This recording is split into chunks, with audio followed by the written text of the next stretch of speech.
Hindi ka ba natatakot na saktan si Shushu? Susu, hindi ba sinabi ko na sa iyo na huwag kang lalapit sa bastos na bata na ito na walang ina? May nanay ako. Bahay ito ng nanay ko. Kayo ang pumatay kay nanay. Masasamang tao kayong lahat. Huwag mong pagsasalitaan ang nanay ko. Nanay, gutom na si Xiaoyu. Miss na miss ka na ni Xiaoyu.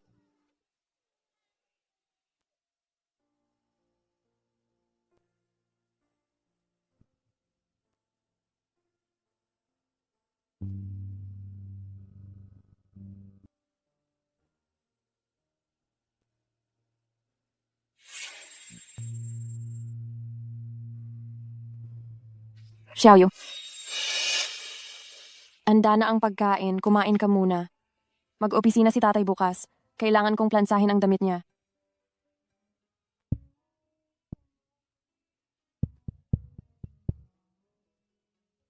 Bakit nakayapak ka na naman? Ilang beses ko na bang sinabi sa iyo, magkakasakit ka kapag nakayapak ka. Nanay, sa wakas, nakita na kita, nanay. Nanay, Sige na, Xiaoyu. Huwag ka nang umiyak. Tingnan natin. Anong nangyari?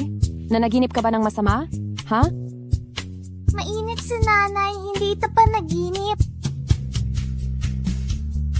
Bumalik ako sa nakaraang taon.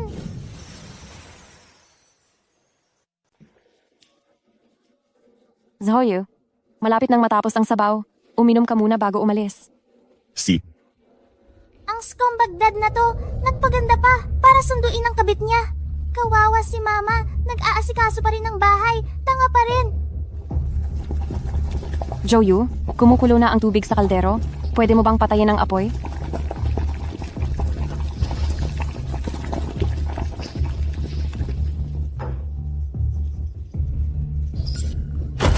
Ma,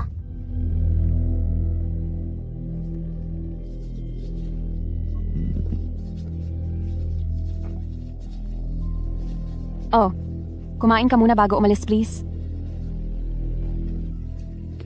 Tingnan mo nga ang sarili mo. Ha?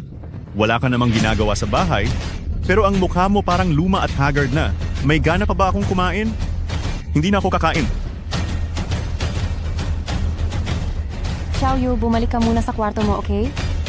hayaan mo akong magplano ng maayos. Kailangan kong bigyan ng leksyon itong skumbagdad na to para kay mama.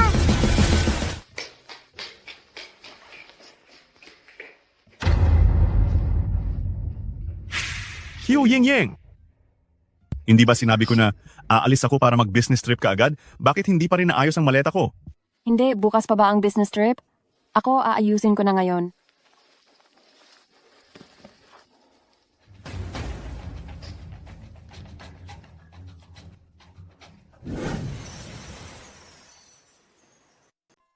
Bakit ka na naman huminto? Hindi mo magawa ng tama ang mga gawaing bahay at hindi ka rin lumalabas para magtrabaho. Ikaw ang nagsabi na mag-resign ako at manatili dito para maging full-time na asawa. Ngayon, paggising ko palang araw-araw, naglalaban na ako at nagluluto para sa pamilya at naglilinis. Ako lang mag-isang ang nag-aasikaso sa pagkain, damit, at tirahan ng lahat ng tao sa bahay na ito. Hindi mo ba nakikita? Huwag mo akong kausapin ng kung ano-ano. Wala akong oras makipagtalo tungkol diyan.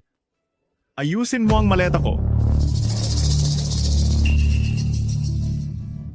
2 araw na lang at Pasko na. Ngayon ang panahon ng bakasyon. Bakit ka aalis para magtrabaho?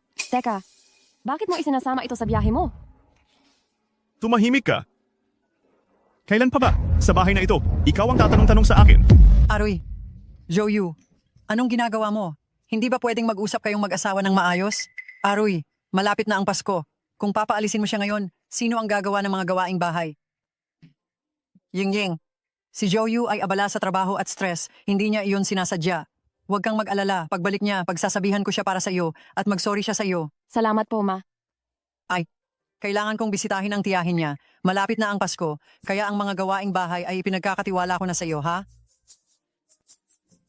Lagi na lang niloloko ng masamang lola si mama para gumawa si mama ng mas maraming gawain. Hindi naman siguro masama na manggaling sa masamang lola na ito ang unang pondo para magbago ang aming kapalaran, hindi ba?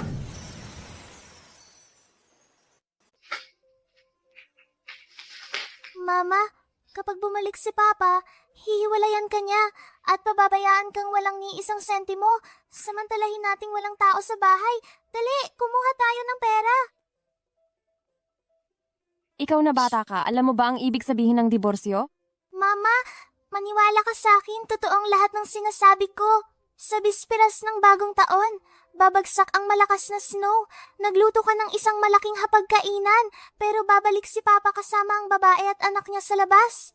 Gagamitin niya ang karapatan sa akin para pilitin kang magdiborsyo. Paano mo nalaman? Mama, ako ay muling ipinanganak. Mama, alam kong mahirap. Napaniwalaan mo ito. Pero kung nagkakamali ako, pababayaan na lang natin itong isang malaking takot na walang kabuluhan. Pero kung totoo, magkakaroon tayo ng kapital para mabuhay. Pero, Mama, kaya kong patunayan na totoo ang lahat ng sinasabi ko.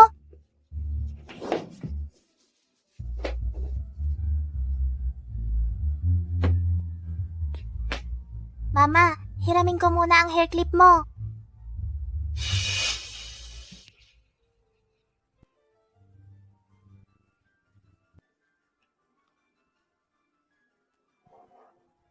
Mama, tingnan mo. Ito ang pinakamahusay na ebidensya. kailan ka natuto magbukas ng kandado, Xiaoyu? Paano mo nalaman ang tungkol sa kahon sa kwarto ni Lola? Mama, sinabi ko na sa'yo na ako ay nabuhay muli.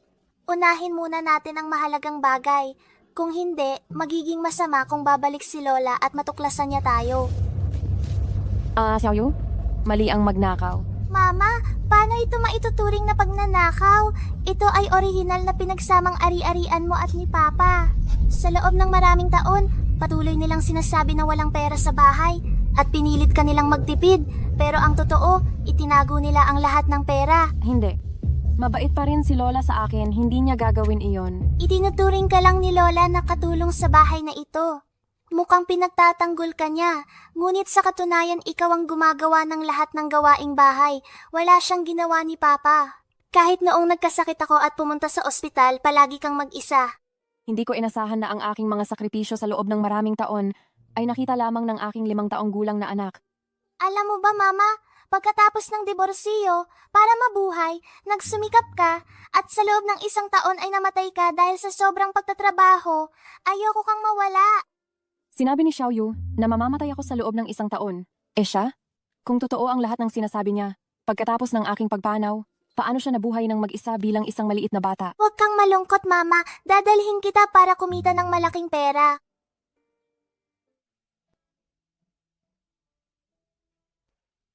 Xiaoyu, bakit tayo nandito?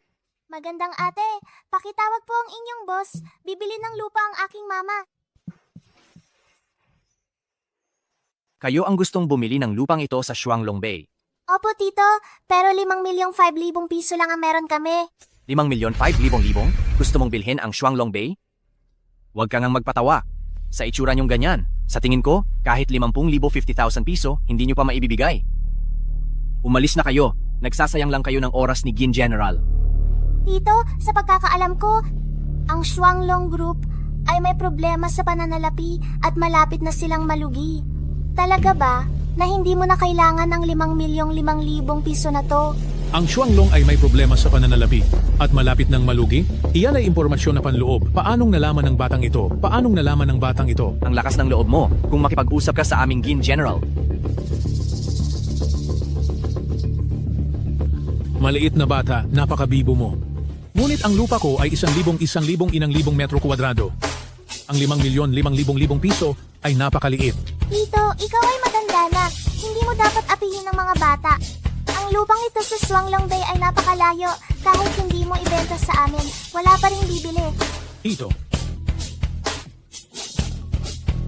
Maliit na bata, napaka-interesante mo.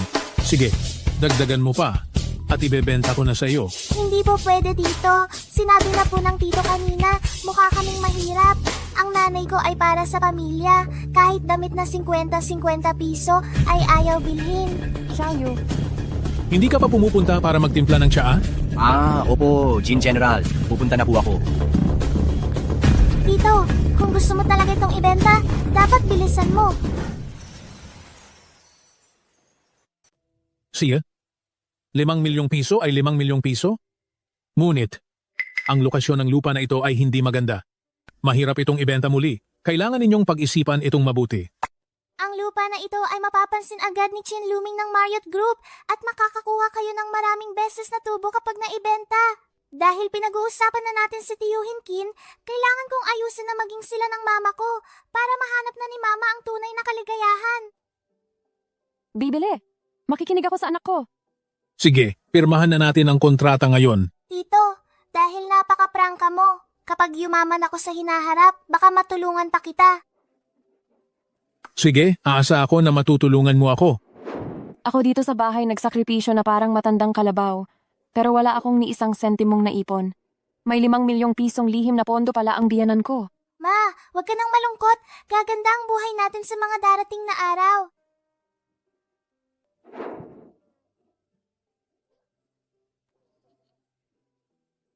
Bisperas na ng bagong taon bukas, handa na ba ang hapunan?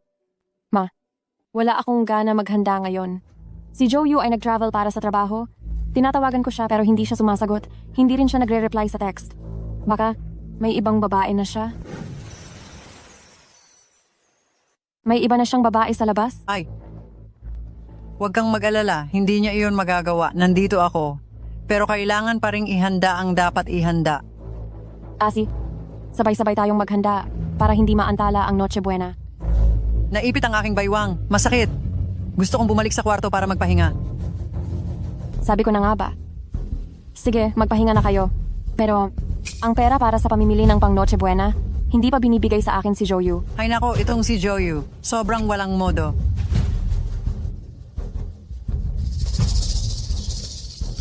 Ito ang 200 yuan na inipon ko sa pagpulot ng basura. Gamitin mo sa pagbili ng mga pang Noche Buena. Ayos lang kung magtiis ako. Itong Noche Buena, ipagkakatiwala ko na sa iyo. Aray ko. Ito ay napakababaw. Binigyan lang ako ng 200 yuan. Gusto niya na ihanda ko na ang lahat ng pagkain mula bisperas ng bagong taon hanggang kinsa. Ganito lagi taon-taon. Itong Noche Buena. Maghintay lang kayo. Lahat ng tao ay dumarating para kumain ng hapunan ng pagkakaisa, ngunit ako lang mag-isa ay nagsasakripisyo para sa pamilya Joe. Abala at hindi na makahinga. Ngayong taon, babaguhin ko ang paraan ng pagdiriwang ko.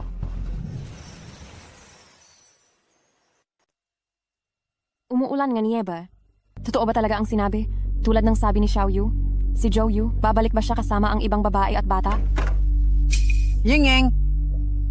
Ying-ying, bilisan mong ihanda ang hapunan. Nakababa na si Joyu sa eroplano. Pauwi na siya, ha? Oo nga ate.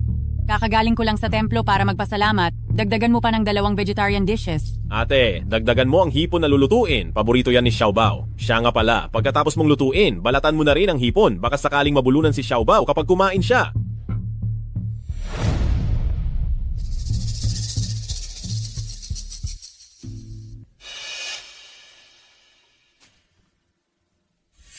Ma, masama ang pakiramdam ko ngayon. Hindi ako makakapaghanda ng Noche Buena. Umorder na lang kayo sa labas. Ano? Anong hindi ka makakapaghanda? A-order pa kayo sa labas. Magkano ang magagastos niyan? Ate, hindi sa pinagsasabihan kita, masama namang magkasakit sa bisperas ng bagong taon. Tsaka, kung hindi tayo magluluto ng Noche Buena sa bahay, wala nang diwa ng bagong taon, di ba? Kung gusto mo ng diwa ng bagong taon, magluto ka. Ying-ying, hindi nila gagawin yun. Ikaw ang pinakamahusay magluto dito sa bahay namin. Bakit hindi ka muna uminom ng gamot bago natin lutuin ang pagkain? Bakit ako lang palagi ang gumagawa ng Noche Buena taon-taon? Kayo naman ay nasa tabi lang, nagtatawanan, at hindi man lang tumutulong. Ano ba ang sinasabi mong yan?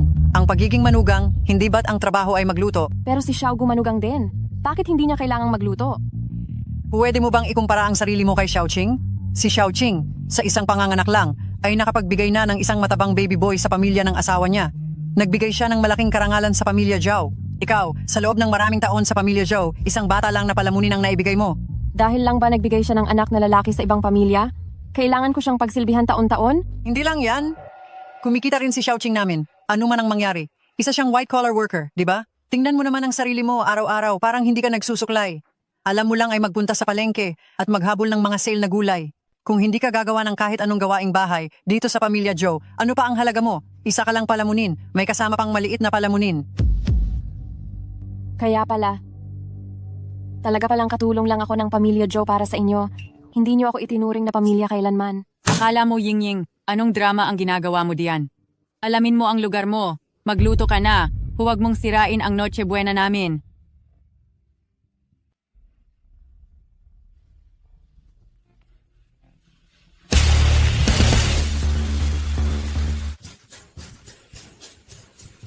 Gusto mong kumain ng Noche Buena, ha?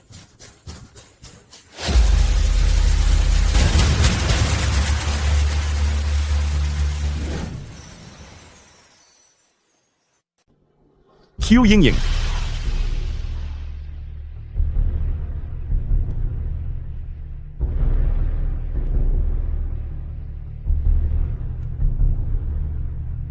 Maghiwalay na tayo.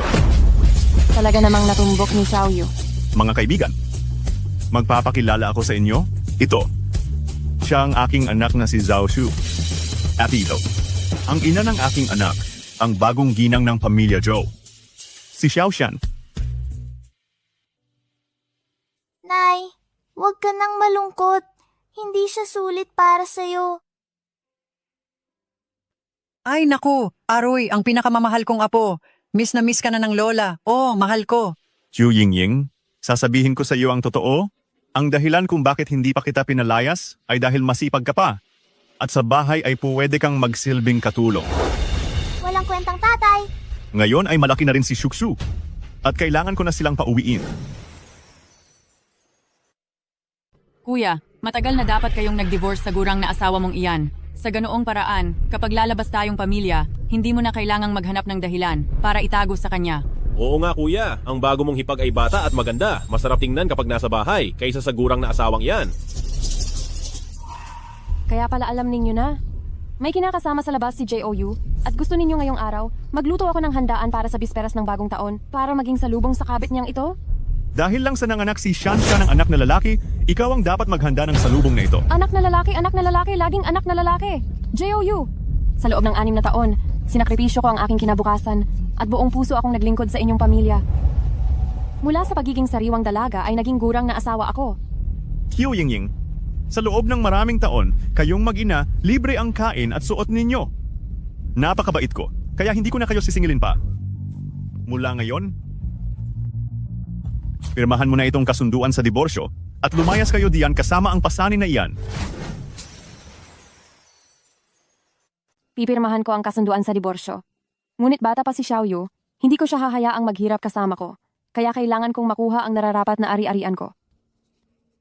Q Yingying, ang ari-arian ng pamilya Zhou namin ay para sa apo ko. Ikaw, na walang kwentang walang kinikita, ano pa ang hinihintay mo? Pumirma ka na agad. Pagsisisihan mo to. Mama, pumirma na tayo.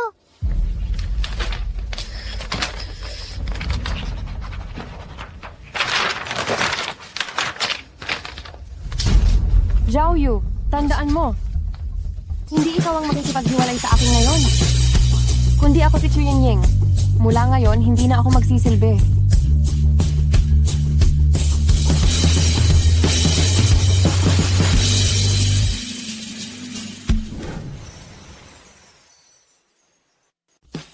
Napakahusay mo, Mama. Tara na. Oy, lumalaban pa siya. Aha, umalis na ang 2 malas na ito. Aking mahal, halika, bibigyan kita ng pulang pakete. Tara na. Ay naku, Shan Shan. Mula ngayon, ikaw na ang opisyal na ginang Zhou. Anong masasabi mo? Masaya ka ba? Masaya naman ako. Pero ipinangako mo sa akin ang regalo ko. Huwag mo sanang kalimutan iyon. Huwag kang mag-alala. Sa loob ng 2 araw, magdaraos ako ng paligsahan sa pagpili ng hiyas sa One How Group. Pagdating ng oras na iyon, dadalo rin si Presidente Qin. Ako mismo ang magpapakita sa kanya ng aking kakayahan sa pagkilatis ng bato. Naku, ang lahat ng batong bibilhin, gagawin nating alahas para sa iyo. Kung sakaling makakuha tayo ng pabor mula kay Presidente Qin at makipagtulungan sa pamilyang Zhou, kahit anong gusto mo pagkatapos noon, basta bibilhin ko para sa iyo. Iyan ang sinabi mo, ha? Ay naku, ang pera ko. Ang pera ko. Naubos ang lahat ng pera ko. Siya siguro si Qiu Yingying, ninakaw niya ang anak ko. Wala na kaming pera. Anong gagawin ko? Qiu Yingying? Talagang minaliit kita.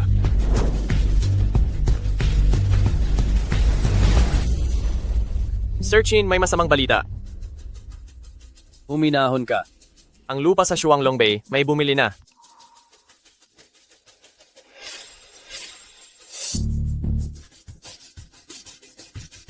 Ang lupa sa Shuanglong Bay, liblib ang lokasyon, at wala ring mapagkukunan na kayang paunlarin.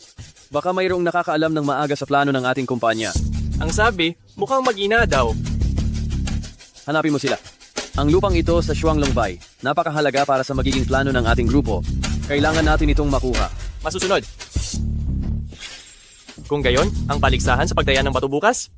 Huwag kang mag-alala sa paligsahan. Ako mismo ang pupunta para manggasiwa. Si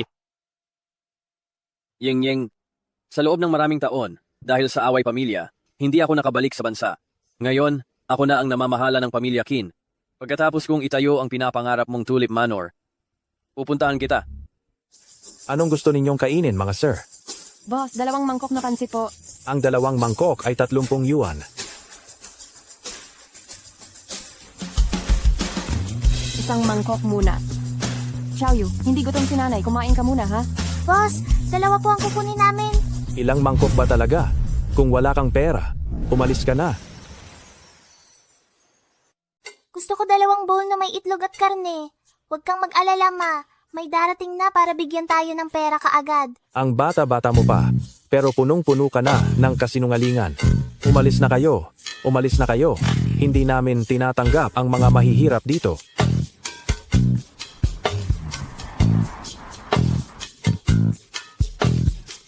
Nandyan na ang magbibigay ng pera.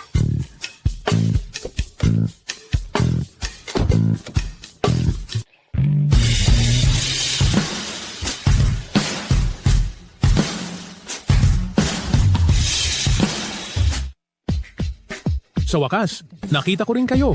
Boss Jin, bakit po kayo narito? Ito si Assistant Chen and Jiwanhao Group. Gusto niyang makipag-usap sa inyo tungkol sa lupain ng Shuanglong Bay. Miss Chu, magsasalita na ako ng direkta. Naparito ako para bilhin ang lupain ng Shuanglong Bay.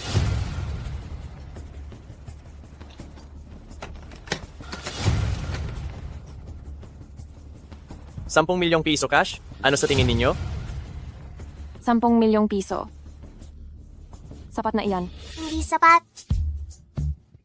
Sa pagkakaalam ko, pagkatapos pa unlarin ng Wanhao Group ang lupa bilang isang resort, ang halaga ng lupa ay magiging 5 beses at ang kita taon-taon ay aabot na sa 10 milyong piso.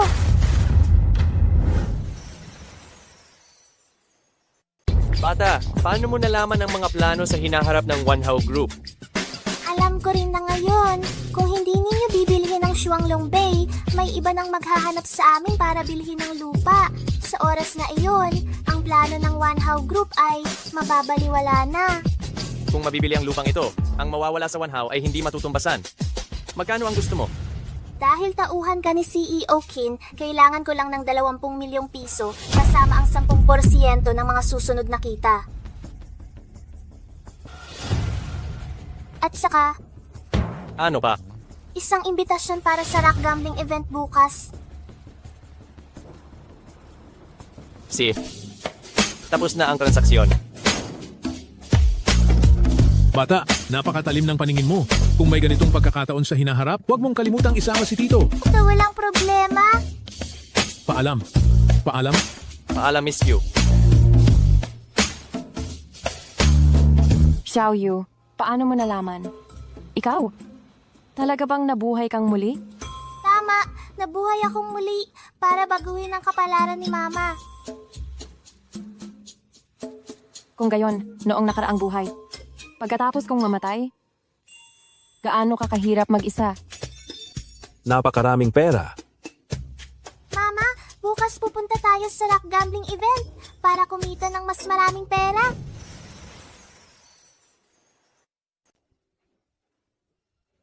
Bitawan mo ako. Bitawan mo ako. Kailangan ko pang magsugal. Kailangan ko pang magsugal.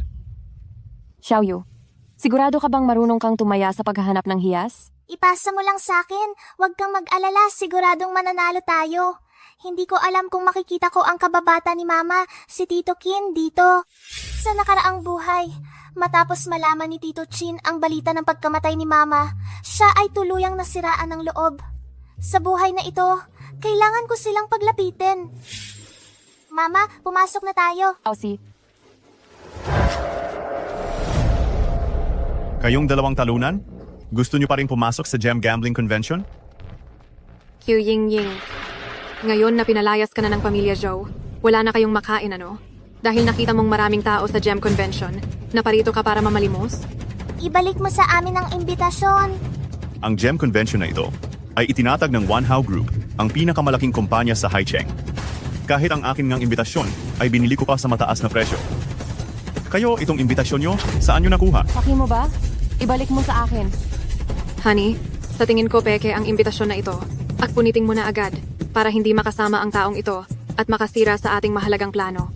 Tama. Paano kung makapagdulot sila ng problema kay Boss Kin at maantala ang kooperasyon ko sa kanya? Huwag mong punitin ang imbitasyon namin. Ha?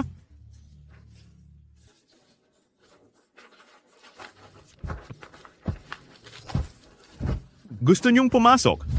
Hindi pwede. Hayop ka! Umalis ka na nga diyan.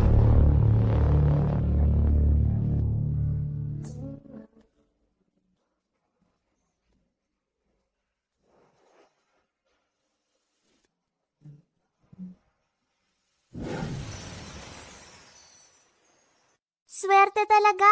Talagang nakita ko rito si Tito Kin. Ikaw. Nagkamali ka ng pagkakilala. Ayos ka lang ba? Mama. Huli na ba talaga ako? Ganyan nakalaki ang anak niya. Aba, Boss Kin. Boss Kin. Silang dalawa, mga pulubi lang sila. Huwag na kayong magulo. Hindi kami pulubi. Naparito kami para sa pagsusugal sa bato. May karapatan ka bang magsalita rito? Umalis ka sa isang tabi. Sino ka naman? Ay, Boss Kin. Ako po si Zhao Yu mula sa pamilya Zhou. Pakiusap, maaari ba akong bigyan ng pagkakataon para makipag-ugnayan? Handa akong ibigay ang lahat? Gagawin ko ang lahat ng aking makakaya.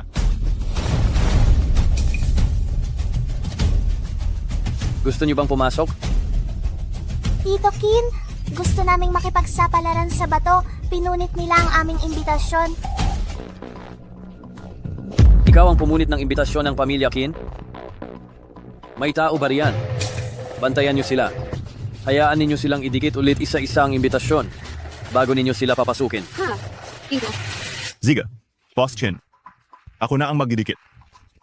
Ako na ang magdidikit. Isasama ko kayo sa loob. Salamat po, Tito.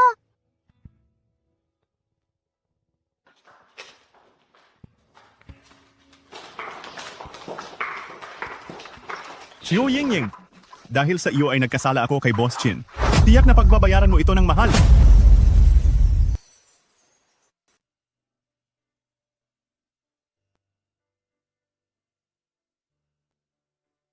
May asawa na siya. At may napakagandang anak na babae. Baka matagal na niya akong nakalimutan, hindi ba? Mas mabuting huwag ko na siyang abalahin. Ying, hintayin mo ako. Babalik ako pagkatapos ng 3 taon. At pakakasalan kita sa mansyon na puno ng tulipan.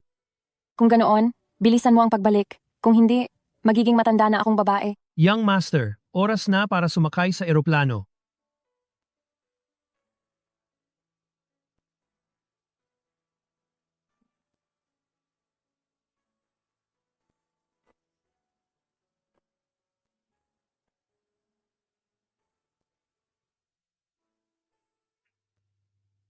Luming. 5 taon na ang nakalipas. Nakalimutan mo na ba ako? Kung ganoon, sana maging masaya ka.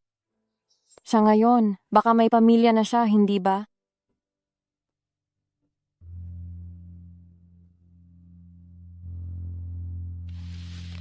Mama, si Tito Kin ay nakatingin sa'yo. Gusto ka niya siguro, no? Siya, huwag kang magsalita ng kung ano-ano, Xiaoyu. Baka pagtawanan tayo ng iba. Ano ang pinakamahalaga nating misyon ngayon? Kumita ng pera. Tama. Oh, sa tingin nyo ba? Kayong dalawang hampas lupa na pinalayas sa bahay? ay makakakuha pa ng mga tira-tira dito? Hahaha, nakakatuwa talaga. Mas mabuti yan kaysa sa mang-agaw ng asawa ng iba, di ba? Walang hiya at lumalandi pang kabit. Sinong tinatawag mong kabit? Shanshan.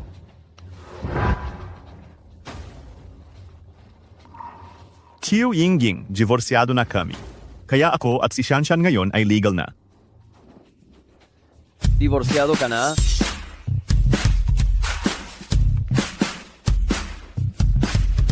Mr. Qin, kanina hindi ko pa po naipaliwanag sa inyo. Ito ang aking dating asawa na hindi marunong umayos. Dahil pinalayas ko siya sa bahay, kaya siya na-stress ng kaunti at nagdala ng pabigat dito para gumawa ng gulo. Oh, paalisin ko na siya ngayon para hindi na siya makita ng inyong mga mata. Huwag kang magbaliktad ng katotohanan dito. At bakit mo kami pinalalayas? Mga malas kayong dalawa, paulit-ulit ninyong sinisira ang mga plano ko. Ngayon tatapusin na kita. Ako.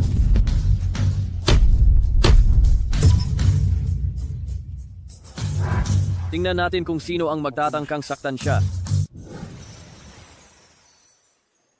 Dito sa lugar ng pagsusugal ng bato ng Marriott Group, sino ang maglalakas loob na gumawa ng gulo rito? Boss Qin, siya ay isang asawang iniwan at tinalikuran. Ikaw naman. Ayokong. Ulit-ulitin pa ang sinabi ko. Salamat. Hindi mo kailangang maging formal sa akin. Ikaw. Tito, pwede ka bang maging bagong tatay ko? Xiaoyu,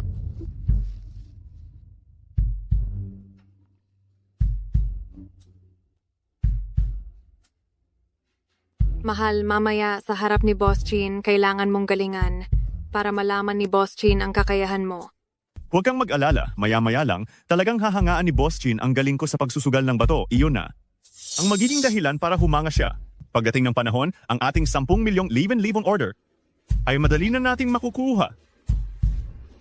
Mga minamahal na panauhin, matagal po kayong naghintay. Ang pinakahihintay na paligsahan ng pagsusugal ng bato ng Chin Group ay formal nang magsisimula ngayon.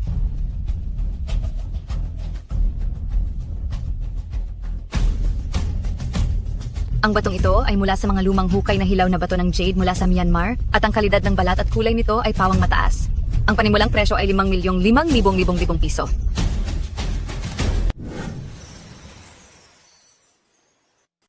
Hindi maikakaila na ang pamilya Qin ay talagang mapagbigay. Sa tingin ko, ang lahat ng ito ay matataas na kalidad na bato. Oo nga, ang batch na ito ng materyales ay talagang pinakamahusay. Mama, wag na wag kang magpapadala dyan. Ang hanay na to ng mga bato, walang isa man dyang may halaga. Ikaw na walang kuwenta, ano ang pinagsasabi mo? Qiu Yingying, ayusin mo yung walang kuwenta mong anak? Huwag mong hayaang magsalita ng kung ano-ano. Hindi ako nagsisinungaling. Ikaw? Bata, paano mo nalaman na ang mga batong iyan sa entablado ay walang halaga? Hehe, sinabi sa akin ni Mama.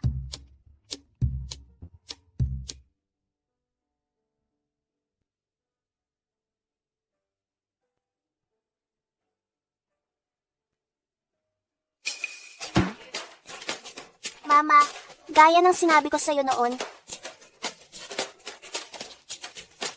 ang batch na ito ng hilaw na materyales, sobrang puro ang kulay, at ang ibabaw ay may basag, kaya tiyak na pinainit at kinulayan ito. Ano bang pinagsasabi mo? Sa tingin ko, ang batch na ito ng mga batong may magandang kalidad, talagang makakabuo ito ng positive ice jade. Ang batch na ito ng hilaw na materyales. Mukhang maganda lang ang kalidad. Ngunit sa totoo lang, kung titingnan mong mabuti ang bawat isa, may mga bakas ng artipisyal na pagpoproseso. Kahit na mapalad, at may makuhang kaunting jade, wala rin itong sapat na laki para sa singsing o pulseras. Hindi ko inasahan na pagkatapos ng ilang taong hindi pagkikita, nagkaroon na pala siya ng kaalaman tungkol sa jade. Hindi na siya ang dating hangal na dalaga. Qiu Yingying, tigilan mo na ang pagpapanggap. Isa ka lang babaeng itinakwil na pinalayas ko sa bahay. Nakakita lang ng isang pirasong salamin, akala mo na ay ginto. Nagkukunwari ka pang ekspertong humuhusga ng bato. Ngayon ipapakita ko sa iyo kung ano ang tinatawag na kakayahang makita ang lahat. Kung ganyan ka kasigurado, edi bumili ka ng isa at buksan mo. At kung bumili ako, ano ngayon? Host? Yang nasa gitna, akin na iyan, 5,000,000 piso ang presyo ko. Itong si Zhou Yu, para lang magpakitang gilas kay President Chin, talagang naglabas ng malaking halaga. Si Zhou kilalang kilala sa industriya sa kanyang matalas na paningin. Siguradong hindi siya magkakamali sa pinili niya, hindi ba? Host, buksan mo na ang bato ngayon. Sige, walang problema.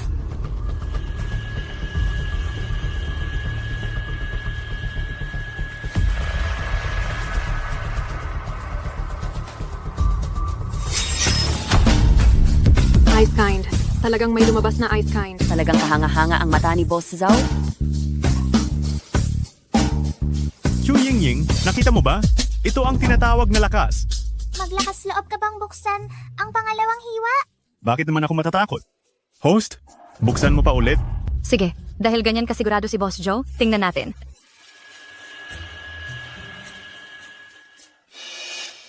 Nakalulungkot, walang jade sa pangalawang hiwa. Ano, ito? Paanong nangyari ito? Paanong nangyari ito? Sinasabi ko na nga ba, tinamaan talaga ang sinabi ng mag-ina. Hindi naman kagandahan ang paningin ni Ji Zhao, ano? Hindi ako naniniwala. Hindi ako naniniwala. Buksan pa natin, buksan pa natin. Kahit buksan pa, wala na yan. Imposible, imposible. Ang galing ng anak ko. Napakagaling. Autumn Yingying, ikaw ang salamangkero ng kamalasan na yan. Sinira mo ako, sinira mo ang pagkakataon kong makakuha ng jade. Ikaw mismo ang nag-utos na buksan kanina. Dapat sisihin mo ang sarili mo dahil mahina ang paningin mo. Ikaw. Kung mas mahina ka, dapat matuto kang tumanggap ng pagkatalo. Ako? Honey, ngayon, hindi mo na ipakita ang galing mo. Naagawan pa tayo ng atensyon ng babaeng iyan. Honey, anong gagawin natin? Autumn Yingying, nagtatangka ka bang makipagpustahan ulit sa akin? Hindi ako naniniwala. Nasa swerte mo, patuloy mo akong matatalo. Walang problema. Ako na ang bahala rito. Paano ang pustahan? Napakasimple. Sa susunod na batch ng hilaw na bato, titingnan natin kung sino ang makakakuha ng mas mahal na bato. Ang matatalo, hindi lang magbabayad ng 10 beses na mas mataas para bilhin ang hilaw na bato, kundi luluhod din sa kalaban, magmamakaawa at hihingi ng tawad hanggang sa masatisfy sila. Si, tinanggap ko.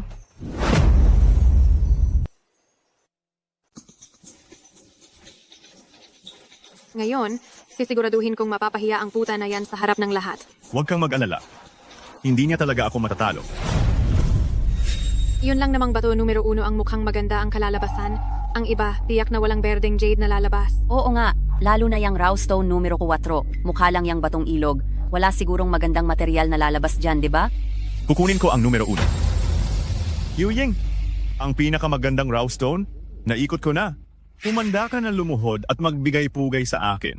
Mama, ito lang po. Hahaha. Talaga namang hindi pa nakakita ng mundo. Ginagawa niyang kayamanan ang pamato. Baka naman binili niya lang para ipangkiskis ng paa. Ay, oo nga pala. Naalala ko na wala pala siyang pera, kaya yan lang ang pinakamura ang kaya niyang piliin. Hahaha. Kung gusto mong bumili ng iba at kulang ang pera mo, maaari kitang pahiramin muna. Salamat, pero gusto ko talaga bilhin ang bato numero 4. Siya. Kung ganoon, sisiguraduhin kong magdusa kayong mabigat. Hiwain ang bato.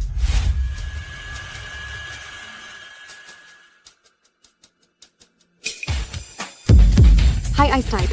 Isang high ice type pala. Ang high ice type na Rawstone na ito, nagkakahalaga ng 50 milyong piso.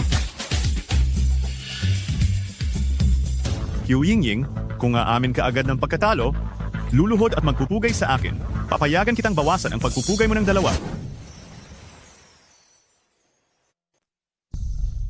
Ang minahan na iyon ay talaga ang pinakamahusay na hilaw na bato sa batch na ito. May tiwala ka ba? Huwag kang mag-alala, Tioxin. Sigurado akong tama ang pinili ko. Naniniwala ako sa aking anak. Kaya, bato numero 4 ang gusto ko. Buksan na ang bato.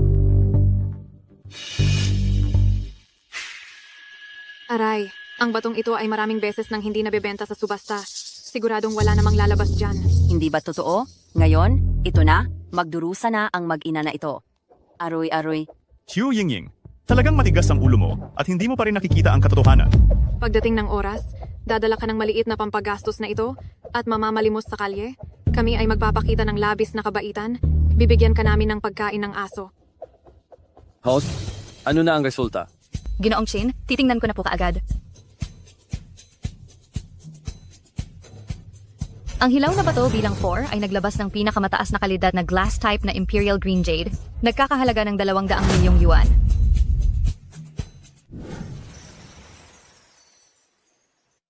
Mahal, talaga bang bibilhin natin ang batong ito sa 10 beses na presyo? 2 bilyon ito. Saan ako kukuha ng ganoong kalaking pera? 2 bilyon, hindi iyan maliit na halaga. Sa tingin ko, ang buong yaman ng pamilyang Zhao ay hindi rin aabot sa 2 bilyon. Hindi ba? Ngayon, kung hindi maayos ang pamilyang Zhao, babagsak na sila? Ang natalo ay dapat sumunod sa patakaran. Qiu Yingying, sabihin mo, anong kahiyahiyang paraan ang ginamit mo? Ikaw, hindi mo talaga makikita ang halaga ng orihinal na batong ito. Ano man ang paraan na ginamit ko? Sa huli, ito ay ang aking kakayahan.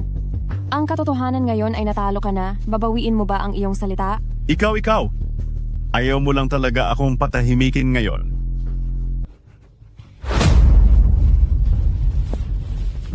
Mga kaibigan, ang babaeng ito gumamit ng kahiyahiyang paraan upang manalo sa labanang ito. Wala siyang anumang tunay na kakayahan, kaya ang pagtaya na ito, walang bisa. Si Zhou Yu, kitang-kita na ng dadaya. Madalas ay isang respetadong tao. Nakakahiya talaga. Tama. Ano ang gagawin niya kung hindi siya mandadaya? Hahayaan ba niyang mapunta sa bangkarote ang sarili niya? Bawal mandaya. Ang mandaraya ay aso. Walang kuwentang bata. Wala kang karapatang magsalita rito.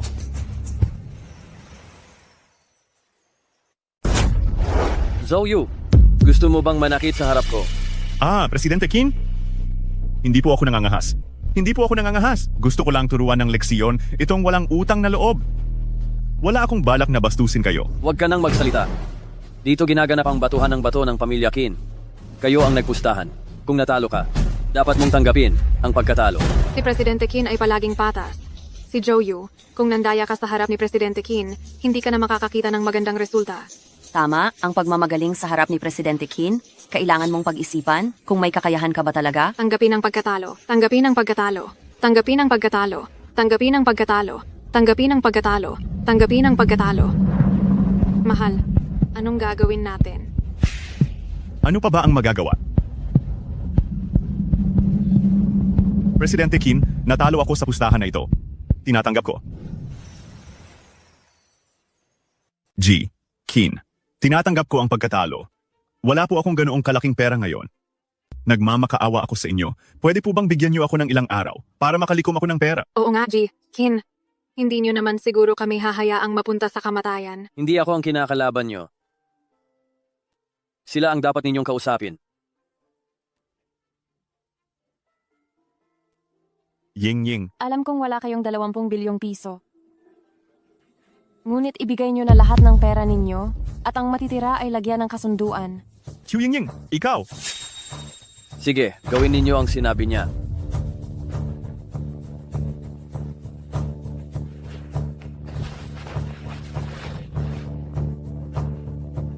Ito na lahat ng pera ko. Kunin niyo. Anong tinitingnan mo? Wala na. Ito.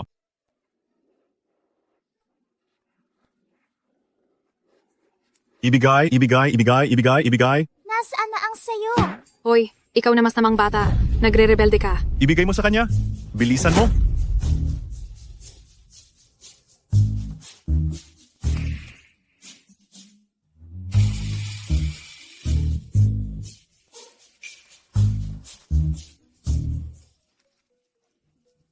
Ayos na ba? Tara na. Hintay! Ang taya hindi pa tapos. Qiu Yingying. Huwag kang sumobra. Hindi mo naman talaga gustong lumuhod ako rito, hindi ba? Dahil kasama yan sa taya. Kapag natalo kayo, kailangan ninyong panindigan. Hindi kayo sumusunod sa patakaran dito sa teritoryo ko. Hindi ka ba natatakot na i-boycott ka ng buong industriya? Ginoong Chin, hindi po. Yingying, talaga bang gusto mong lumuhod ako sa harap ni Xiao Yu? Ako ang tunay niyang ama. Hindi kita kinikilalang ama. Ikaw! Ikaw na masamang babae. Gusto mo pa akong lumuhod at mag-sorry. Hindi ka karapat-dapat.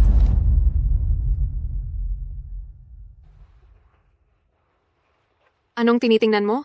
Baka gusto mo akong sampalin, ha?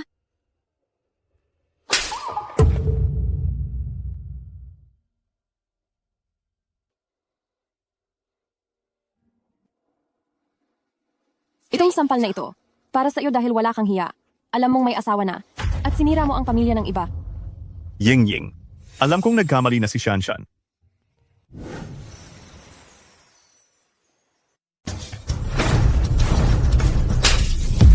Ang sampal na ito ay para sa pag-iwan mo sa iyong asawa at anak at sa pagkuha ng ibang babae sa labas. Ako Ying Ying, naglakas loob kang sampalin ako. Ang sampal na ito ay dahil sa kawalan mo ng pananagutan at responsibilidad. Hindi ka karapat-dapat maging asawa o maging ama. Ang galing mo, Ma!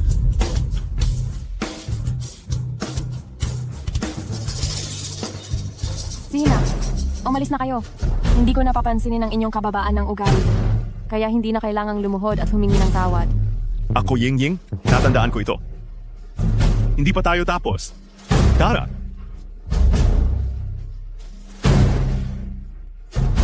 Ang galing mo, Mama! Hindi lang natin nasampal ang basura kong tatay, nanalo pa tayo sa ari-arian na para sa atin. Hindi ito mangyayari kung hindi dahil sa iyo, ang munting pilyo kong ito. Sa kasalukuyan kong sitwasyon, ang makipagkita sa kanya ay magdudulot lang ng kahihiyan sa lahat. Xiaoyu, umalis na tayo. Ying Ying. Gusto kitang makausap.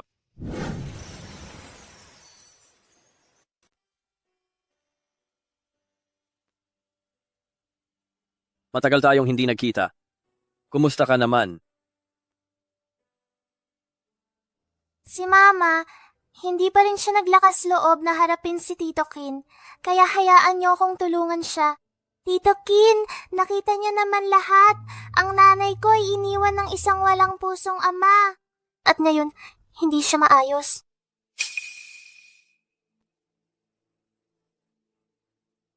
Nagdusa si Xiaoyu at ang iyong ina. Simula ngayon.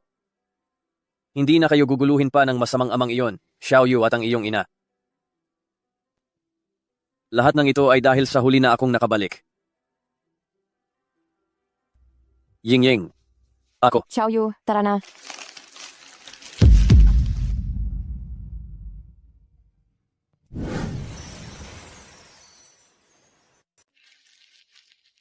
Salamat sa pagtatanggol sa amin kanina. Ying. Assistant Shen. Sakin. Imbestigahan mo kung ano ang pinagdaanan niya nitong mga nakaraang taon. Mas detalyado, mas mabuti. Masusunod po.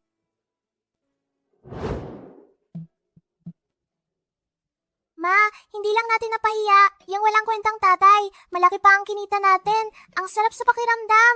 Magdiwang kaya tayo? Paano mo gustong magdiwang? Mag-shopping tayo.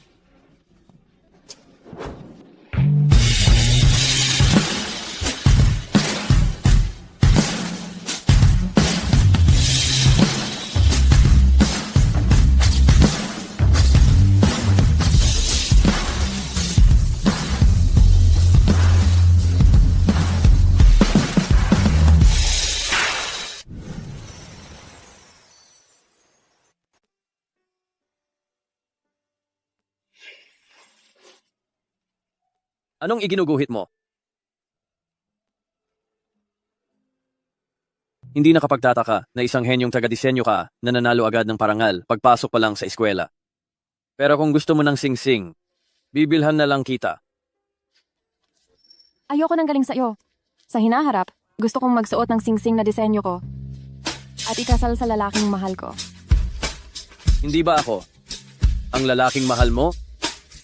Hindi sigurado. Hindi sigurado.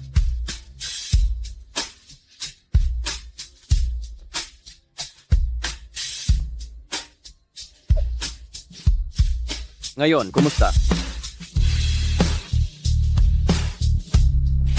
Nakalulungkot. Walang pagkakataong matupad ang hiling na iyon. Mama, anong nangyari sa'yo? Dati-rati, mahusay kang taga-disenyo ng alahas. Dahil lang sa panlilin lang ng walang silbing tatay mo, kaya ka nagbitiw sa trabaho. Siguro, Iyon na ang kapalaran ni Mama. Hindi! Kailangan kong gawing muli si Mama bilang ang nakasisilaw niyang sarili. Mayroon na. Naaalala ko noong nakaraang buhay, maraming sikat na jewelry designer ang sumikat dahil sa paligsahang ito. Kahit ang masamang tatay at ang kasamahan niya ay ginamit ang disenyo na iniwan ni nanay para sumali sa paligsahan at nakakuha ng maraming benepisyo. Nanay, sumali ka sa jewelry design competition. Sa kakayahan mo, siguradong magiging kampiyon ka. Pero ang mga sasali ay lahat designer ng malalaking kumpanya. Wala akong karapatang sumali. Madali lang iyan. Pwede kang kumatawan sa Shuanglong Group. Shuanglong Group? Tama, ang Shuanglong Group ngayon ay may matinding pagkalugi at patuloy na bumababa ang stock. Pwede nating ilagay ang pera natin bilang puhunan sa Shuanglong Group. Pagkatapos makakapag-represent ka sa Shuanglong Group para sumali sa paligsahan. Pero, papayag ba si Mr. Jin? Tutulungan namin siyang lutasin ang problema sa pondo. At saka, kung mananalo ka sa paligsahan, tiyak na tataas ng husto ang stock ng kumpanya. Tiyak na papayag si Mr. Jin. Sige, ito na ang desisyon.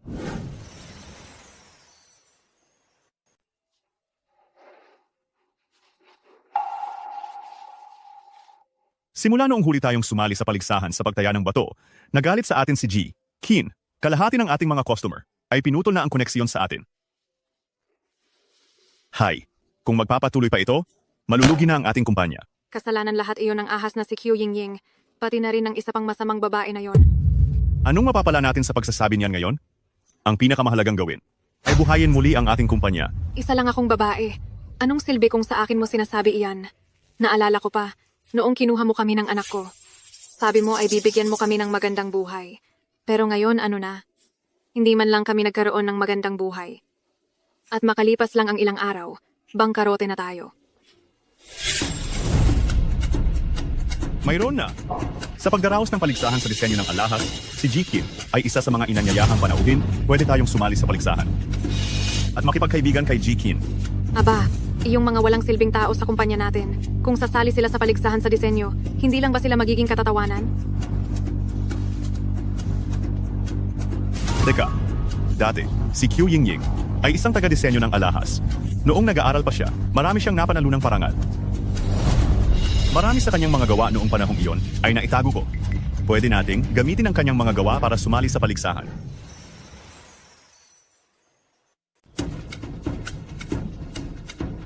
Asawa ko, talaga namang napakatalino mo.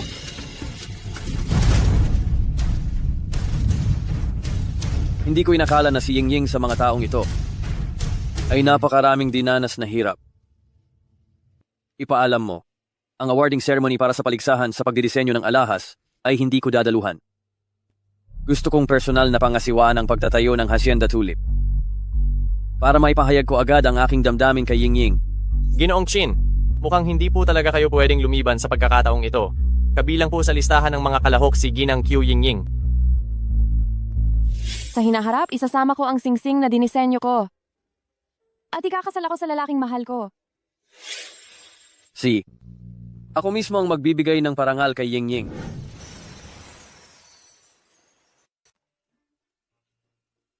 Tatlong araw na lang at jewelry design competition na. Sa loob ng 3 araw na iyon, kailangan ni nanay na mag-focus ng husto sa paggawa ng sarili niyang disenyo. Magpakabait ka, Xiaoyu, ha? Nanay, wag mo nang alalahanin yan. Mag-focus ka lang sa design mo. Aalagaan ka nitong si Xiaoyu sa mga araw na ito.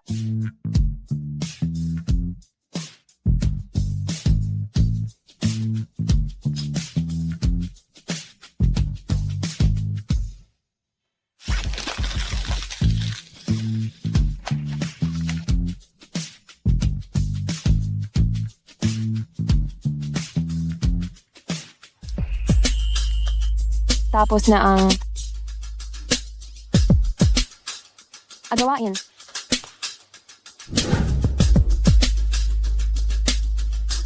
Ay, Assistant Chen, hindi ko alam kung si Mr. Chin ay may oras ngayon. Ay, Assistant Chen, nakikiusap ako sa iyo, bigyan mo lang ako ng 5 minuto, 5 minuto ko lang siyang kakausapin. Kalimutan nyo na ang plano nyo. Hindi kayo kakausapin ni Mr. Chin. Ay, ano ba yan? Hindi tayo gustong kausapin ni Mr. Chin. Anong gagawin natin? Kung hindi niya tayo kakausapin, maghihintay tayo dito. Hindi ako naniniwala na hindi siya magpapakita. Ay, bakit nandito rin ang walang hiyang iyan? Itong dalawang salot, sigurado akong may mangyayaring masama sa tuwing makikita natin sila. Siya ang dahilan kung bakit hindi natuloy ang kooperasyon namin ni Mr. Qin.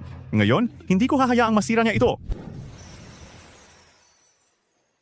Xiaoyu, sa tingin mo, kaya ba ito ni Mama? Huwag kang mag-alala, Ma. Siguradong sa'yo ang kampyonato sa patimpalak ng disenyo ng alahas na ito. Tara na. Chu Yingying, imulat mo ang iyong mga mata. Ito ay ang lugar para sa disenyo ng alahas. Ikaw na isang asawa lang na marunong maglaba at magluto. Pumupunta sa ganitong mataas na antas na okasyon. Hindi ka ba nahihiya? Huwag mong isipin na dahil lang sa nakakuha ka ng pera kung saan, ay makakalimutan mo na ang iyong sarili. Kung aalisin ang balat na ito sa iyo, angkop ka lang na maging isang yaya. Ang pagtayo mo rito ay pagdudumi lamang sa patimpalak ng disenyo ng alahas. Noong nakaraan, pinakitaan kita ng respeto kay CEO Qin. Kaya hindi ko na pinansin. Sa pagkakataong ito ay hindi ka pa rin natututo. Tingnan mo, at hindi kita palalayasin. Maglakas loob kayong gawin yon. Naparito kami para sumali sa patimpalak ng disenyo ng alahas.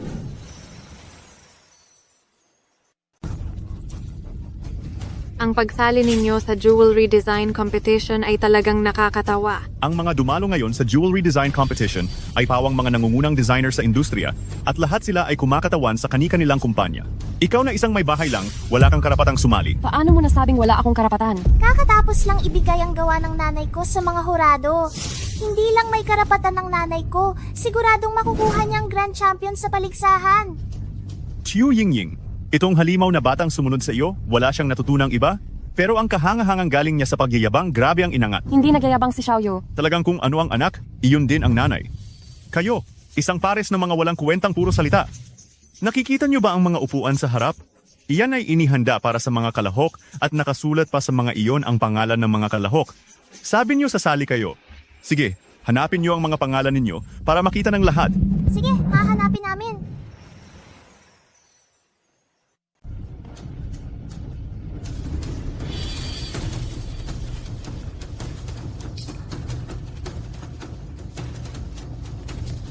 Anong nangyari, Xiaoyu?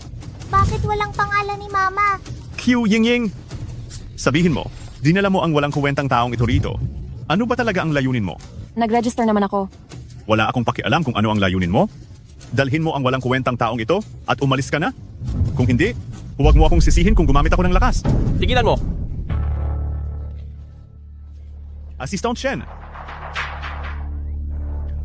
Assistant Chen, alam ko. Gusto niyo sigurong itaboy ang inutil na ito na nakalusot dito. Huwag kayong mag-alala. Ang maliliit na bagay na ito ay hindi na kailangan ng inyong aksyon. Ako na ang bahala. Ano ka ba sa tingin mo? Ginang Chu, sumama kayo sa akin. Ang upuan niyo ay nasa unahan. Kaya pala si Tito Qin ay nag-ayos ng mas magandang upuan para kay Mama. Salamat sa abala. Walang anuman. Nakikilala pala ni Chu Yingying si Boss Chi. Bakit nakaupo sa unang hanay ang babaeng basura na iyan si Akio Yingying? Hindi ba para lang iyon sa mga mahahalagang tao? Hindi ko talaga inasahan kay Akio Yingying na nakipag-ugnayan pala siya kay Special Assistant Chen. Hindi ba masama ito para sa atin? Katulong lang naman iyan, hindi siya banta sa atin. Tara na. Sa ating kagalang-galang na mga panauhin, maligayang pagdating sa paligsahang ito sa disenyo ng alahas. Matapos suriin ng mga hukom ng paligsahan ang mga gawa ng lahat ng mga kalahok, sinukat at inihambing ang mga ito isa-isa, ang kanilang pasya ay ito. May isang disenyo na nagkamit ng buong pagkilala ng mga hukom, at ito ang naging kampiyon ng Jewelry Design Contest ngayong taon. Sigurado akong gusto ninyong malaman, saang kumpanya nagmula ang nagwaging disenyo? Ang nagwaging gawa sa Jewelry Design Contest ngayong taon ay nagmula sa Double Dragon Group. Yay! Ang galing mo, Ma! Bakit kayo natutuwa diyan?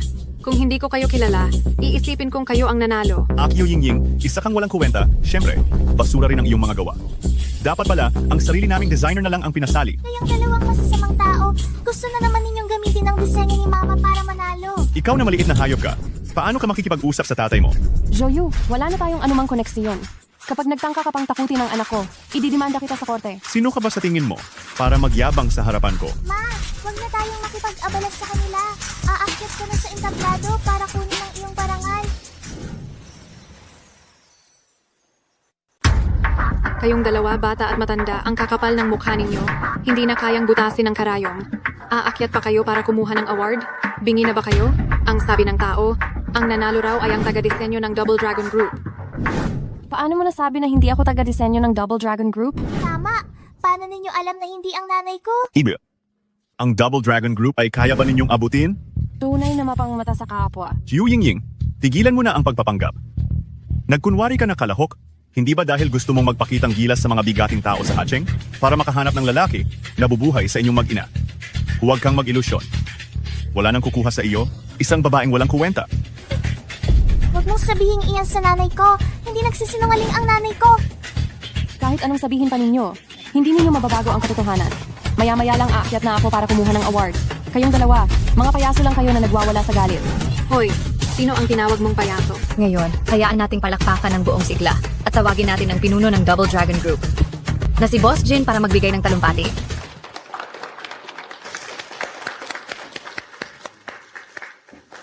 Dito, may gusto akong pasalamatan. Hindi lang niya iniahon ang Double Dragon Group mula sa kasawian, kundi nanalo rin ng unang pwesto sa jewelry competition na ito.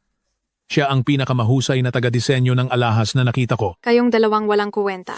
Narinig ba ninyo? Ang taga-disenyo ng Double Dragon Group ang pinakamahusay na taga-disenyo. Sino ba kayong dalawa? Tawagin natin ang kinatawan ng taga-disenyo ng alahas ng Double Dragon Group para umakyat at ipahayag ang kanyang ideya sa disenyo. Anong nangyayari? Ang taga-disenyo ng Double Dragon Group ay si nanay. Anong nangyayari? Ang designer ng Suwanglong Group ay si mama. Nagmamalaki lang ano? Walang kalalagyan na tao. Ngayon, tawagin natin ang kinatawan ng designer ng Shuanglong Group, si Chu Yingying, sa entablado. Sabi ko na sa inyo, si mama ang mananalo. Ako ang designer ng nagwaging disenyo, si Q Yingying. Go mama! Ikaw ang pinakamahusay mama! Ngayon ipapaliwanag ko sa inyo ang aking konsepto ng disenyo. Naniniwala akong maraming babae ang nangangarap na may lalabas na knight in shining armor at isusuot sa kanila ang kanilang sarili at natatanging singsing. At sa sagradong sandaling ito ay kasing ganda ng bulaklak. Kaya, Yingying, sa wakas, naging mahusay ka ng designer. Hindi ka nagbago. Napakaganda mo pa rin. Ang babaeng iyon ay talagang designer ng Shuanglong Group. Hindi natin pwedeng kalabanin ang Shuanglong Group. Bago pa may makakita, umalis na tayo kaagad. Bakit ka natataranta? Nandito tayo para hanapin si CEO Qin. Hindi tayo pwedeng sumuko hanggang sa huli.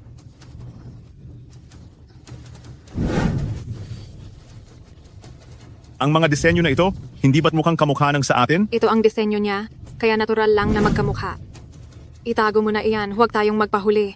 Kung hindi, malalantad na nagnakaw tayo ng disenyo niya. Siya ang nagnakaw sa atin?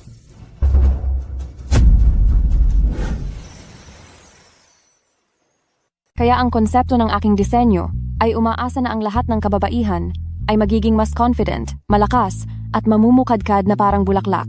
Napakagaling na paliwanag. Ngayon, tawagin natin si Chairman Liu ng Samahan ng mga Alahas ng Hai upang bigyan ng parangal ang kampeon. Wag!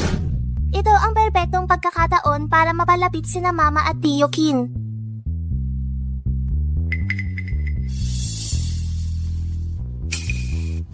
Sandali lang!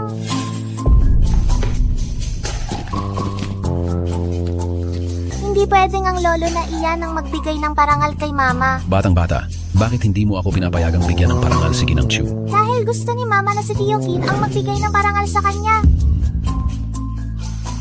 Ang pangalan ni Tio Kin ay Kin Luming.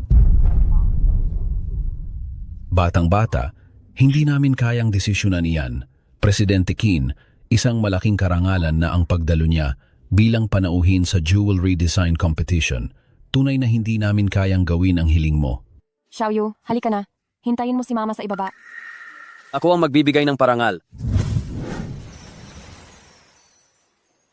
Mabait ka, Xiaoyu. Bumaba ka muna at hintayin mo si Mama. Ako ang magbibigay ng parangal.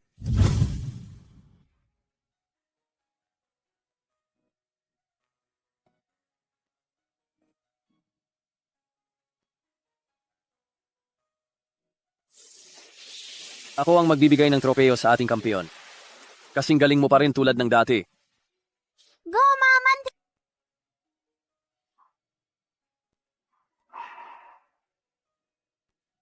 Sandali.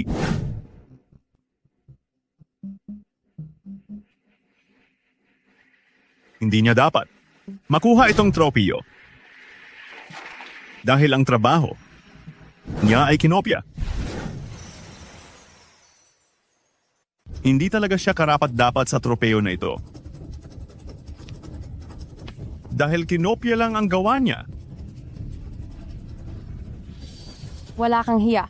Ang lahok sa paligsahan ni Q Yingying, maging ito man ay mula sa konsepto ng produkto o sa estilo, ay may matinding pagkakahawig sa aming Joe Group of Companies, kaya lubos akong naghihinala na kinopya niya ang gawa ng aming Joe Group of Companies.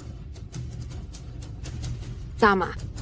Ang mga gawang ito ay pinaghirapan namin ng asawa ko na disenyo. Hindi ito maaaring nakawin ng kung sino. Mula nang itatag ang paligsahan sa alahas, wala pang naglakas loob na sumali gamit ang kinopyang gawa. Kung ang gawa ni Ginang Chu ay kinopya mula sa iba, magiging masama ang epekto nito. Lolo, wag ninyo siyang paniwalaan. Sobrang sama ng taong iyan. Ang aking mga disenyo ay lahat galing sa akin na ginawa ko buong magdamag. Hindi ako ng kopya, si Zhou Yu ang nagpaparatang sa akin.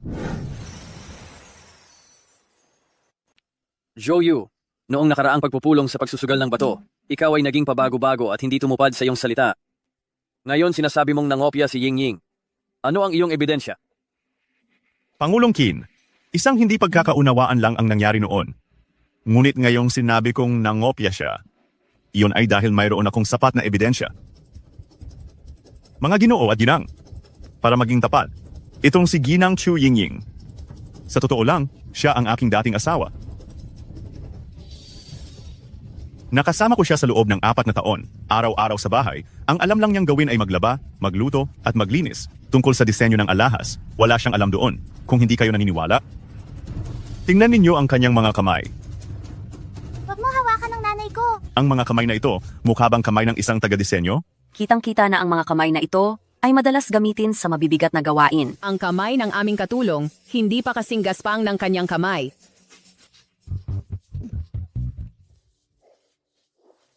Tito Chin, sinanay sa loob ng mga taong ito, maraming paghihirap ang dinanas niya.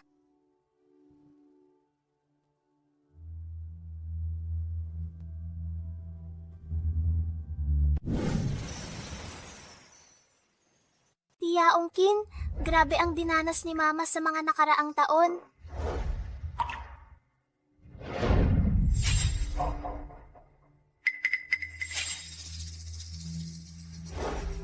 Kahit na magaspang ang mga kamay ni Yingying, ito ay nagpapakita lamang na siya ay labis na nagtatrabaho at hindi ito sapat na ebidensya para masabing nagnakaw siya.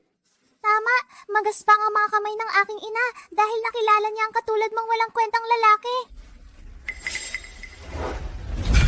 Tama ang sinasabi ni CEO Chin, Zhou Yu, kung sinasabi mong nangopya si Ginang Chu, mas mabuting magpakita ka ng direktang ebidensya. Oo nga, walang basihan ang salita, magpakita ka ng ebidensya. Ebidensya, ebidensya, ebidensya, ebidensya, ebidensya. Gusto niyo ng ebidensya, ha?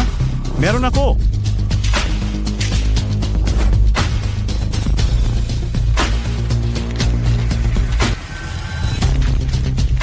Ikaw, walang hiya ka.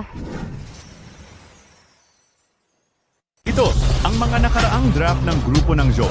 Kapag ikinumpara ninyo, makikita ninyo na si Chu Yingying ay kinopya ang aming disenyo. Sobrang magkahawig. Parang iisa lang ang gumawa. Talagang kopyador si Q Yingying? Lumayas ka. Hindi karapat-dapat manalo ang mga kopyador. Umalis na, umalis na, umalis na, umalis na, umalis na, umalis na, umalis na, umalis na, umalis na, umalis na.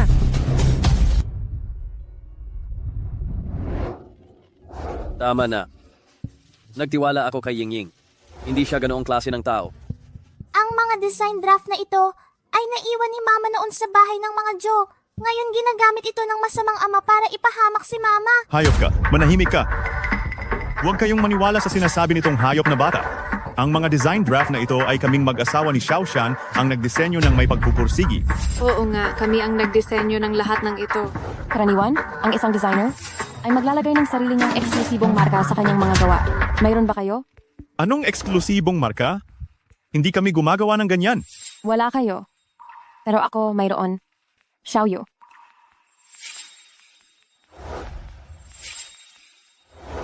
Ito ang eksklusibong marka ng aking ina. Ito ang disenyo ng aking ina. Ang draft ng aking ina, sa kaliwang itaas na sulok ng bawat pahina ay may tatak ng tulip.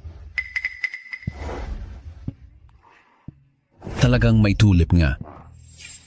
Ang disenyo ni Ginang Autumn. Talagang ang may tulip. Ibig sabihin, kung ang disenyo rin ni Zhao Yu ay may tatak na tulip, ibig sabihin niyan, ninakaw nila ang disenyo ni Yingying. Tama!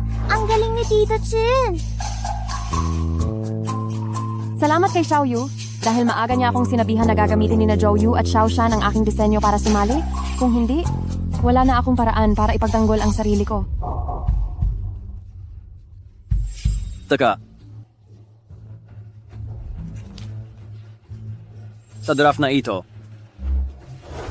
may tatak nga ng tulip. Zhao Yu, ano pa ang sasabihin mo? Ako. Isese siya. Isa lang ang katotohanan. Magnanakaw na tatay ang gumamit ng disenyo ni nanay para sumali at sinisiraan ko si nanay para ipamukhang masama siya. Zhao Yu, kayong dalawa, nagamit niyo pa ang ganitong kahiyahiyang paraan sa harap ko para ipahamak si Yingying, Assistant Shen. Opo.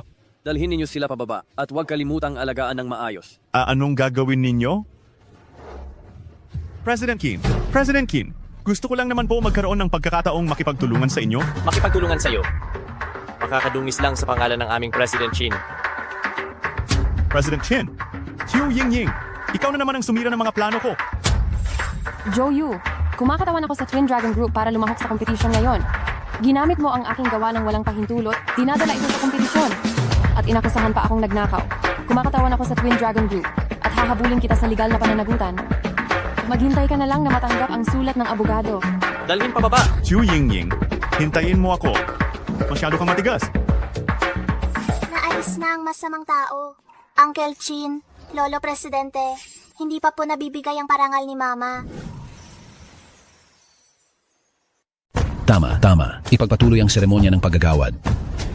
Ngayon, si Ginoong Chin ang magbibigay ng parangal sa nagwagi sa ating jewelry design competition, si Ginang Chu Yingying.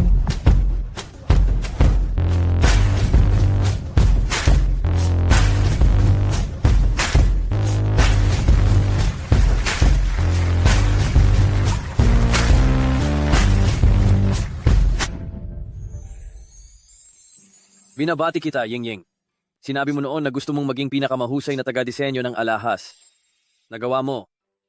Ang natanggap ko ngayon ay hindi lang ang parangal na ito, kundi mas mahalaga, ang lakas ng loob na tumayo sa iyong harapan.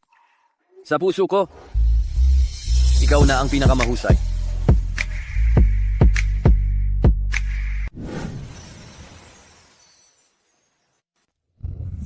Ang Dual Dragon Group ay nakakuha ng napakagaling na designer. Bakit hindi ko man lang narinig kay Jijin na binanggit niya ito? Kanina, may napakagandang pagkakataon. Ang aking ina at si Tio Kin ay hindi pa nakakapagsalita ng dalawang pangungusap. Ay naisorbo na agad ng lolo chairman na ito. Nakakainis talaga. Nagbibiro lang kayo, Pangulo Liu. Itong si Ginang Chu ay isa sa amin sa Dual Dragon Group na malaking shareholder. Ganoon pala. Ginang Chu. Hindi ko alam kung interesado kang magtrabaho sa aming samahan ng alahas.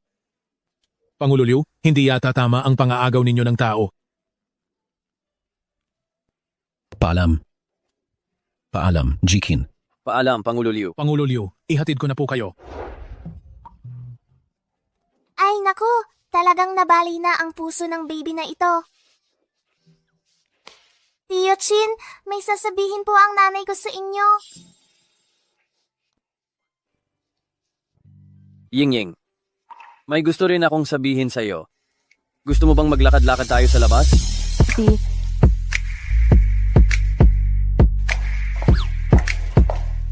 Kaya mo yan.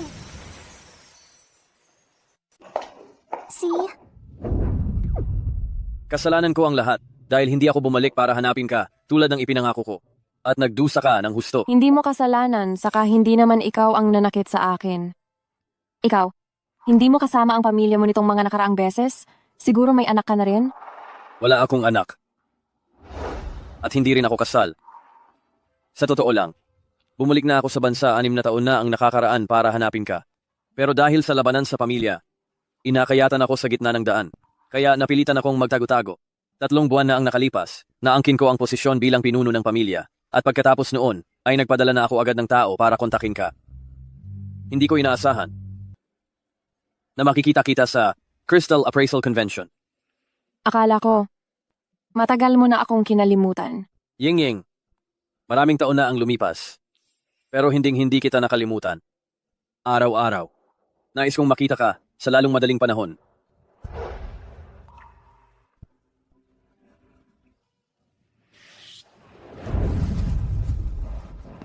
Handa na ba si Tito Jin? Huwag kang mag-alala, handa na ang lahat. Kung ganoon, simulan na natin. See?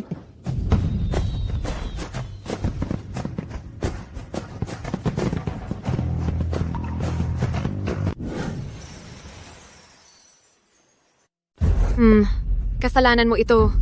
Ano bang pinaplano mo? Gusto mo bang nakawin ang design plan ni Chiu Yingying para makasali sa paligsahan sa paggawa ng alahas? Tingnan mo ang nangyari ngayon. Hindi lang hindi gumanda ang relasyon natin kay CEO Chin, kundi grabe pa ang inabot nating kahihiyan. Ngayon, tuluyan na tayong malulugi. Sa tingin mo gusto ko ba ito? Sino ba namang mag-aakala na yang si Chiu Yingying ay naging designer na pala ng Shuanglong Group? Aba, tingnan mo. Kaya pala, laging tinutulungan ni Boss Chin si Chiu Yingying. Yang Chiu Yingying na yan pala ay matagal nang nakikipaglapit kay Boss Chin. Ikaw talagang Chiu Yingying. Ginawa mo akong kawawa. Huwag kang umasang makakaligtas ka rin. Tayo na.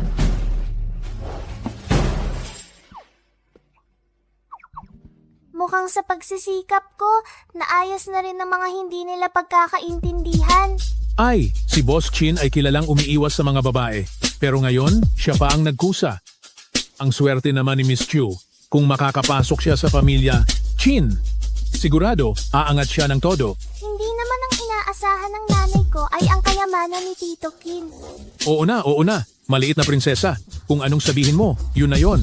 Kahit magkasama na sina Mama at Tito Chin ngayon, iisipin pa rin ng mga tao na naghabulang sa yaman.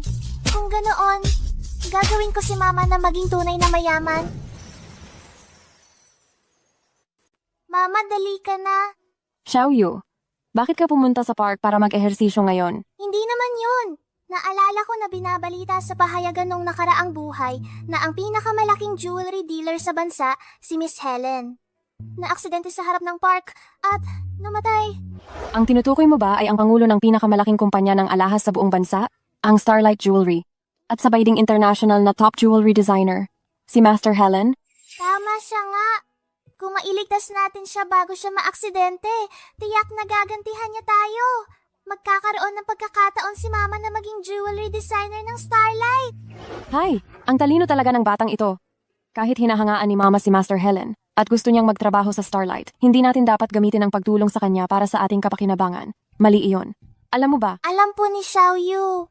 Pero Mama, kung hindi mo ililigtas si Master Helen, mamamatay na siya. Tama si Xiaoyu. Ano man ang mangyari, hindi tayo dapat magbingi-bingihan at magbulag-bulagan. Nakakapagtaka, naalala ko nung sinabi sa balita, nung naaksidente si Helen, maraming lolo't lola ang tumulong para iligtas siya. Pero bakit wala ni isang lolo't lola dito? Xiaoyu, naligaw ba tayo? Dito po ba madalas sumasayaw ang mga lolo't lola? Naligaw kayo. Ang lugar para sa pagsasayaw ay nasa South Gate. Ito ang North Gate. Salamat po, sir. Mama, wala na tayong oras. Dali na.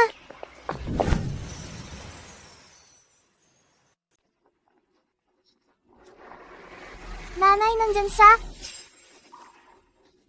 Tigil. Tingnan niyo kung anong nangyayari sa harap. Opo. Pupuntahan ko po ngayon sino itong walang alam na nagtangkang harangan ang inyong sasakyan. Bumaba ka at maging magalang ka. Opo.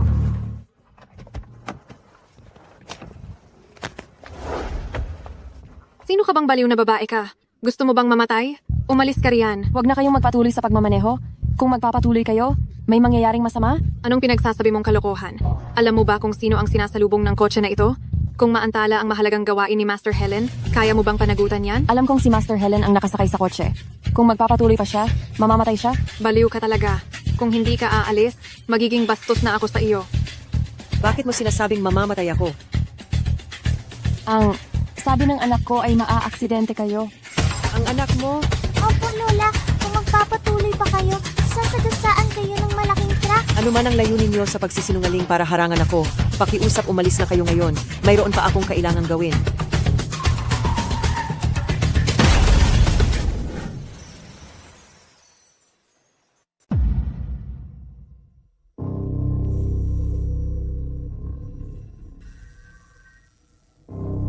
Kung hindi tayo huminto kanina, tayo siguro ang nabangga. Ibig sabihin, sila ang nagligtas sa akin. Mabuti na lang, napigilan ang isang trahedya na mangyari. Xiaoyu, tara na. Sandali lang. Nagkamali ako sa paghuhusga sa inyo. Maraming salamat. Maestro Helen, mabuti at ligtas kayo. Bilang isang jewelry designer, ayaw ko ring makita ang pagkawala ng alamat sa industriya ng alahas. Jewelry designer ka rin. Tama! Champion pa sa jewelry design competition ang nanay ko. Dahil ligtas na kayo, aalis na kami. Sandali, kung okay lang, gusto ko kayong imbitahan sa bahay para magkape bilang pasasalamat. Sige, Lola, pero bigyan mo ako ng ice cream, ha? Sige, pasisiguraduhin ni Lola na ipahahanda ang pinakamasarap na ice cream para sa iyo.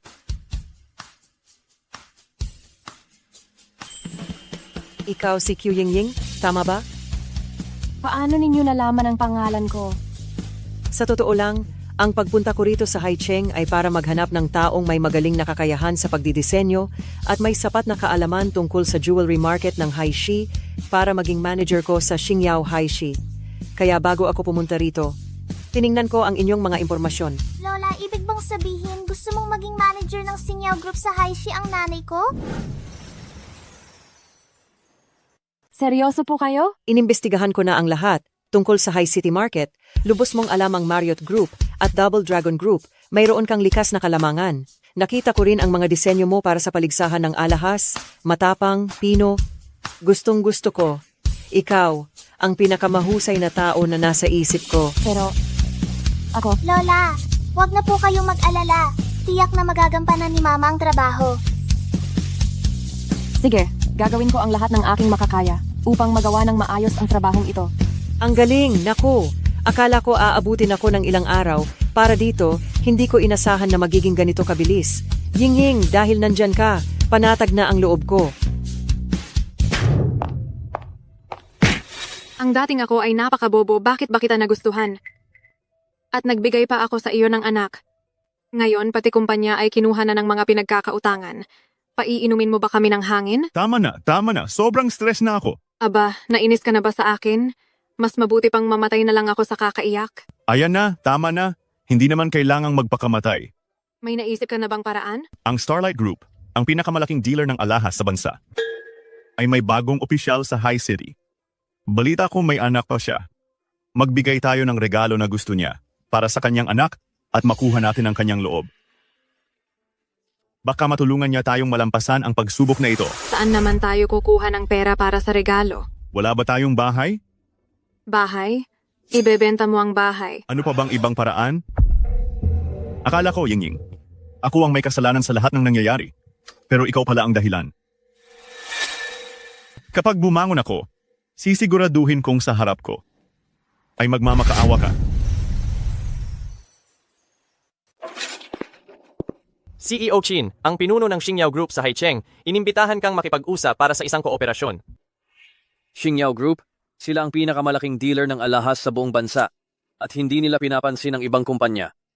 Ngayon, kusa silang lumapit sa atin upang makipag-ugnayan para sa kooperasyon. Hindi ko alam kung anong balak ng bagong pinunong ito. Bumaba ng husto ang kita ng Wanhao ngayong taon. Bago mo ito hinawakan, ang malaking kakulangan sa pinansyal ay kailangang punan. Kung talagang gustong makipagtulungan ng Xingyao sa atin para sa ating Wanhao, ito ay isang magandang pagkakataon upang makabawi. Puntahan ko siya para malaman kung ano ba talaga ang pakay niya.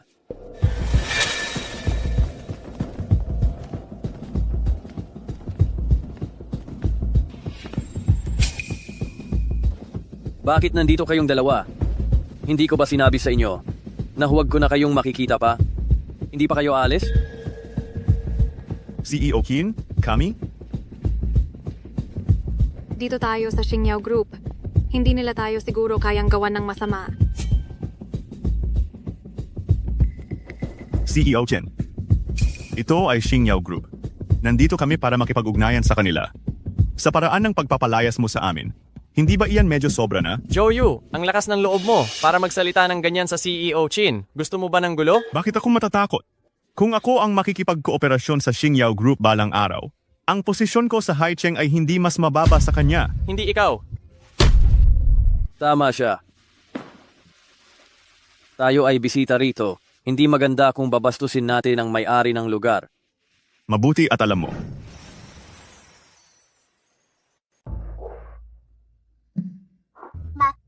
Para akong nahihilo sa kakalakad mo. Huwag kang mag-alala. Sobrang mahal ka ni Tito Kin at walang katapusan ng pagmamahal niya. Bakit naman hindi ka niya magugustuhan ngayon? Xiaoyu, ano bang pinagsasabi mo? Hindi lang talaga ako sanay pa na makita siya sa bago kong katayuan. Boss Chu, dumating na po si Chin Luming. Nandyan na po si CEO Chin. At may isa pa pong nagngangalang Joyu na gustong makita kayo. Zhouyu? Opo. Bakit siya nandito? Palayasin mo siya. Masusunod. Taga muna. Ma, kung papaalisin lang natin ang walang kwentang tatay na yan, tiyak na hindi siya basta-basta susuko. Bakit hindi natin samantalahin ang pagkakataon na ito upang turuan ng leksyon ng husto ang traidor na tatay na yan para matuto siya? Kung ganoon, anong gusto mong gawin?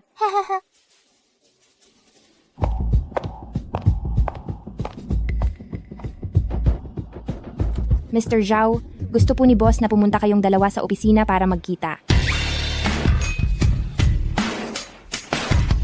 CEO Kin, pasensya ka na. Diyan ka muna maghintay ng mas matagal. Good luck. CEO Chin, bakit naman ang representative ng Xingyao ay sila muna ang nakikita?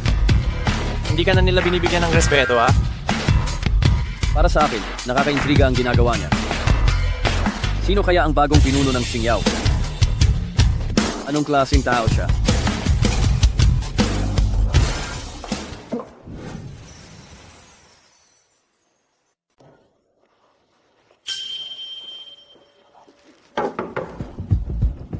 Pumasok.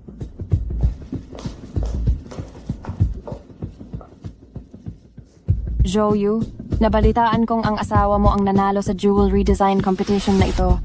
Siya ba yung kasama mo ngayon? Ginang Q, iyon po ang dati kong asawa. Ang kasama ko po ngayon, ang kasalukuyan kong asawa, si Xiao Shan. Xiao Shan? Sino yon? Hindi ko kilala. Zhouyu, talagang napakabulag mo. Para lang maisama mo ang kabit mong iyan, itinapon mo pa ang napakagaling mong asawa, ano? Bakit hindi ka makapagsalita? Tingin mo ba mali ang sinabi ko? Ako po ang nabulag. Tama po kayo. Sayang naman. Kung ang asawa mo sana ay siya pa rin ang kampeon sa jewelry design competition, mas iisipin kong makipagtulungan sa iyo. Dahil wala na kayong relasyon. Huwag na lang. Daka, Ginang Q, bigyan niyo pa ako ng isa pang pagkakataon. Pag-isipan niyo po ulit ng mabuti. Kung makikipagtulungan lang kayo sa akin, pwede akong makipagbalikan kay Chu Yingying. Hoy, ikaw. Joyu, wala kang puso. Wala na akong kumpanya ngayon, wala na rin akong pera. Ano pa ang mapapala ko sa anak ko? Zhouyu, talagang wala ka ng pag-asa.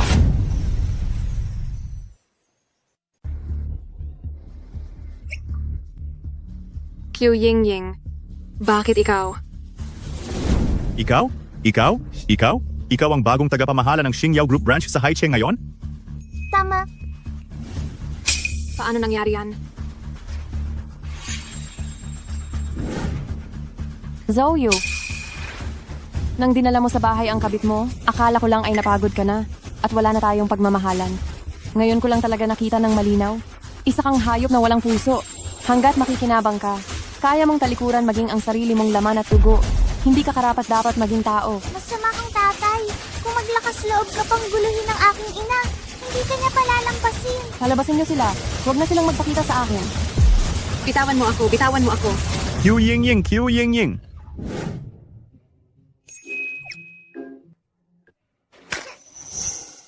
Presidente Qin, kusang lumapit ang Xingyao Group para makipagtulungan sa atin. Pero ngayon ay pinababayaan lang nila tayo at hindi pinapansin. Sa tingin ko, hindi talaga sincero ang Xingyao Group sa pakikipagtulungan sa atin. Ay, Hindi pa ba lumalabas sina Zhou Yu? hindi si Zhou Yu.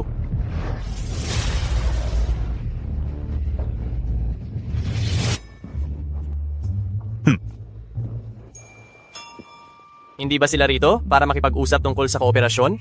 Nakakatuwa. Presidente Qin, pinapapunta po kayo ng CEO sa kanyang opisina.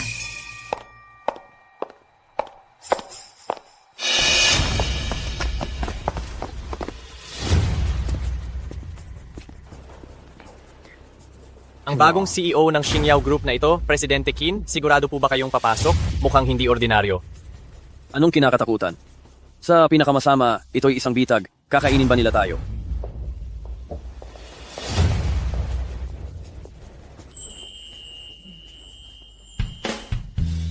Nandito na kayo, bakit hindi pa kayo pumapasok?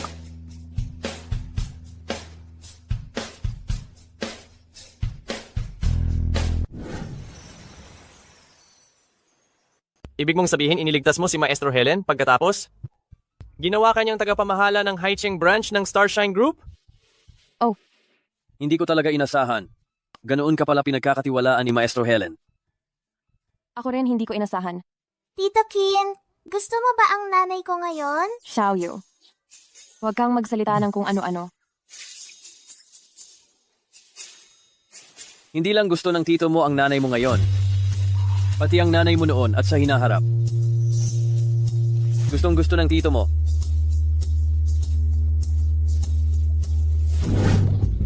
Kayo. Aray ko. Sobrang sakit. Xiaochen, Alisin mo ang marumi mong kamay. Ayoko na tulungan mo ako. Shanshan, anong nangyari sa iyo? Aba, hindi na ba mahalaga sa'yo kami ng anak mo, ha? Kung ganoon, hahanap na kami ng mayaman na tatay para sa anak ko.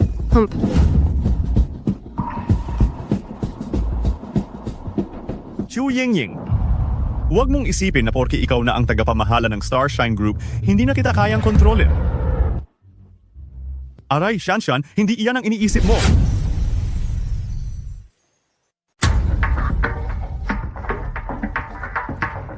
President, tingnan ninyo.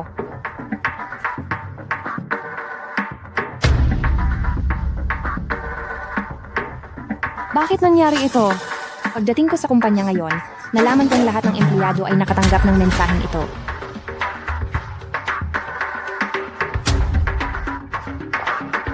Mr. Qin, kumalat ang balitang ito sa buong kumpanya kaninang umaga at ngayon ay napakainit na ng usapan. Kasabay nito, apektado rin ang presyo ng stock ng Xingyao at Wanhao, nagsimula ng bumaba. Dapat ninyong alamin kung sino ang nagkakalat ng mga huwad na balitang ito. Opo. Ihanda ang kotse. Pumunta tayo sa Xingyao.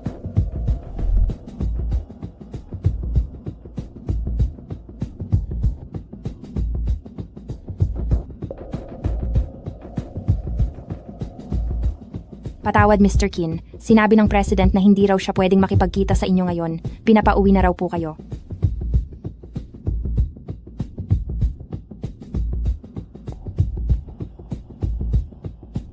Mama, bakit hindi mo ba kikitain si Tito Qin? Siguradong nag-aalala siya sa'yo. Ngayon dahil sa akin, napahamak na siya at napagbintangan. Kung makikita ko pa siya ngayon, mas lalo lang lalala ang sitwasyon. Ang hindi siya makita ang pinakamabuting desisyon. Sa wakas, nagkaroon na ng kaunting malaking pag-unlad ang relasyon ni Tito Chin at ni Mama. Hindi pwedeng mawala lang ng ganito ang bunga ng aming pagsisikap. Alam ko na.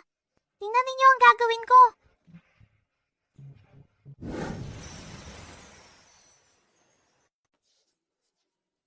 Kinzong, maghihintay pa ba tayo? Hihintay. Ayaw akong harapin ni Yingying. Tiyak na para hindi na ako madamay. Pero ang pinapahalagahan ko talaga ay hindi kung madadamay ako o hindi. Ang pinapahalagahan ko ay siya. Tito Qin! Tito Qin! Xiaoyu? Nasaan ang mama mo? Wag na po kayong maghintay, Tito Qin. Hanggat hindi nawawala ang mga chismis, hindi po kayo haharapin ni Mama. Talaga? Kung hindi ako haharapin ni Yingying, mananatili akong naghihintay dito. Tito Kin, kung gusto niyo po talagang makita si Mama, may paraan po ako para mawala ang mga chismis ng kusa. Talaga? Tito Kin, alam kong tapat ang pagmamahalan ninyo ni Mama.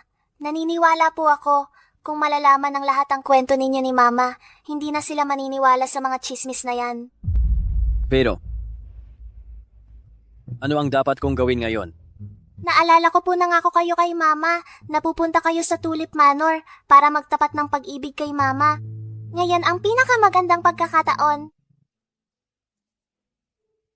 Pero si Yingying ngayon ay... Huwag po kayong mag-alala, ako na po ang bahala kay Mama. Pumunta na po kayo sa Tulip Manor para maghanda. Bago mag-alas 2 ng hapon, dadalhin ko si Mama roon sa tamang oras.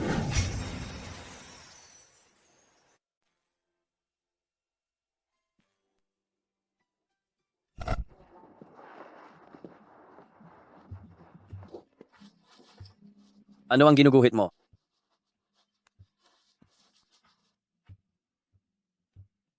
Hindi ka talaga mapapahiya na isa kang henyong designer na nanalo agad pagpasok.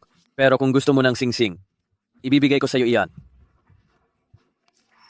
Ayoko niyan. Sa hinaharap, gusto kong isuot ang singsing na ako mismo ang nagdisenyo. Kapag ikinasal ako sa lalaking mahal ko. Ang lalaking mahal mo? Hindi ba ako iyon? Hindi iyon sigurado. Hindi sigurado. Kuya Luming, ngayon handa na ang singsing. Ako mismo ang nagdisenyo nito. Sana balang araw, ikaw mismo ang magsuot nito sa akin. Mama! Alam kong mahalaga sa'yo si Tito Chen. Bakit hindi mo siya puntahan? Xiaoyu, bata ka pa. Hindi mo alam ang ibig sabihin ng kasikatan. Ngayon nadamay na siya dahil sa akin. Hindi ko nahahayaang ang pagpapakita ko ay magdala pa sa kanya ng mas malaking gulo. Hindi tama ang sinasabi ni Mama. Natatakot ba si Mama na madamay si Tito Kin dahil sa'yo? Kapag naharap si Mama sa kahirapan, iniisip mo lang bang tumakas? Xiaoyu, Mula nang magbalik loob si Xiaoyu, nakipaglaban kami ni Mama sa masamang ama at magkasama kaming nanalo sa kampyonato ng jewelry design competition. Makita ko si Tio Kin at si Mama na nagkabalikan sa kanilang orihinal na kagandahan. Si Xiaoyu ay talagang masaya. Dahil ang mama na nakikita ni Xiaoyu ay isang mama na may kumpiyansa at matapang. Batiin kita, Yingying. Minsan mong sinabi na gusto mong maging pinakamahusay na taga-disenyo ng alahas. Nagtagumpay ka. ngayon hindi lang ang gantimpala na ito ang hawak ko. Mas mahalaga, ang lakas ng loob na tumayo sa harap mo. Para sa akin, ikaw ay palaging ang pinakamahusay. Hindi lang gusto ni Tio ang mama ngayon. Ang mama noong nakaraan at sa hinaharap. Gusto ni Tio.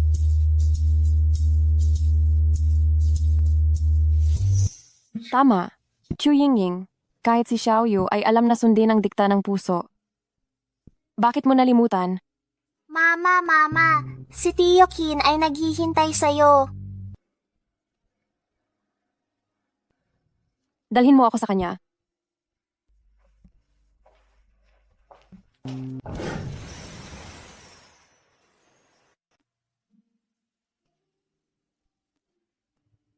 Mama, naghihintay si Tito Kin sa loob para sa'yo. Good luck, Mama.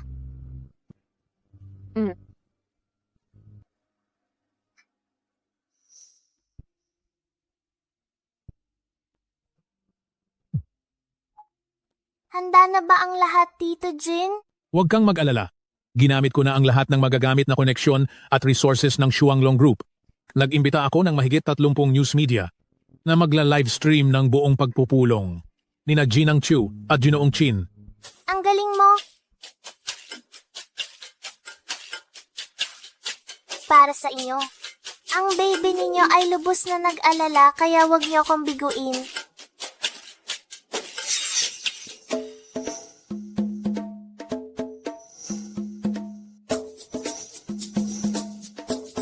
Ginoong Chin, huwag kang mag-alala. Dahil sinabi ni Xiaoyu na dadalhin niya si Ginang Chu, siguradong darating si Ginang Chu. Huwag na kayong magmadali. Sige na, ang daldal mo. Ying, hintayin mo ako. Pagkatapos ng 3 taon, babalik ako. At pakakasalan kita sa isang tulipan farm. Kung ganon, bumalik ka ng maaga?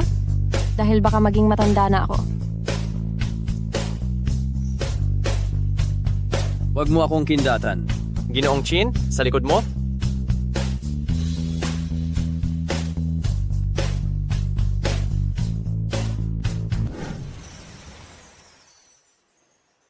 Tita Jean, pwede na tayong magsimula. See? Hello? Handa na ba ang lahat? Siguraduhin mong walang detalye ang makakaligtaan. At dapat mai-record mo ang lahat ng detalye ng pagkikita ni na Boss Chu at Boss Chin. Sige, humayo ka na.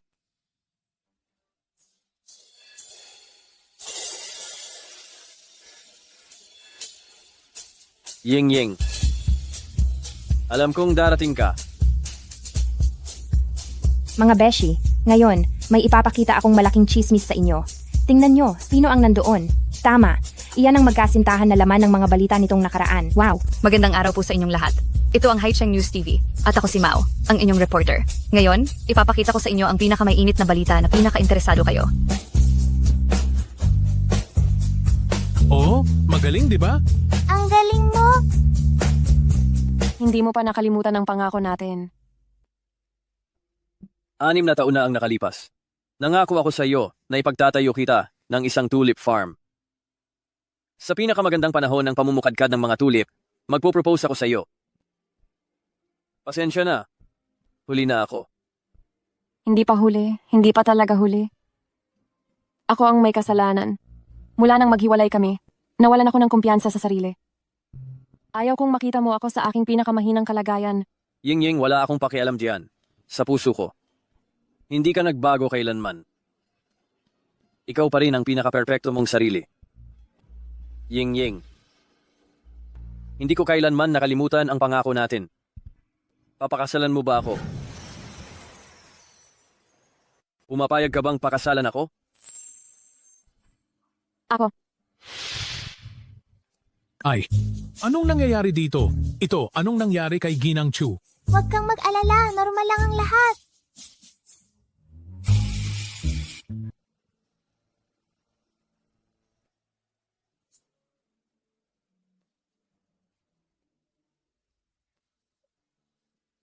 Kuya Luming, pwede mo ba itong isuot sa akin?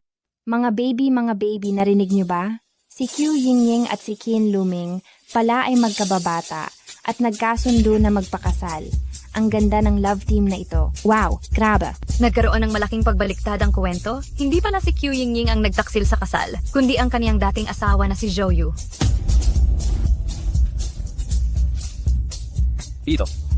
Mula ngayon, gusto kong gamitin ang singsing na dinisenyo ko upang pakasalan ang lalaking mahal ko. Sa pagkakataong ito, ako ang nagpasimula. Si.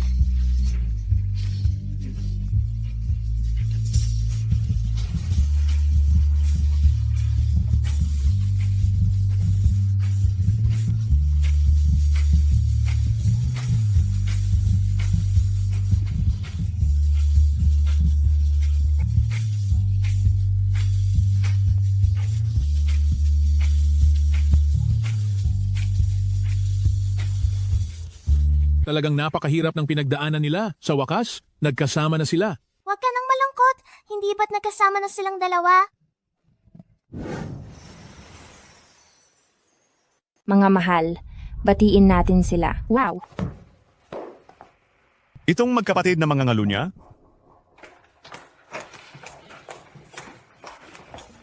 Saan kayo pupunta? Ngayon, hindi lang ang kumpanya mo ang kinansela. Wala na ring natirang ipon. At ang bahay na to, baka kunin na lang ng bangko anumang araw. Hindi ko ngayon isasama si Shukshu. Baka naman gusto mong manatili rito para makaranas na lang tayo ng matinding kahirapan. Shukshu, ayaw mo na rin ba sa tatay mo? Shushu, tara na.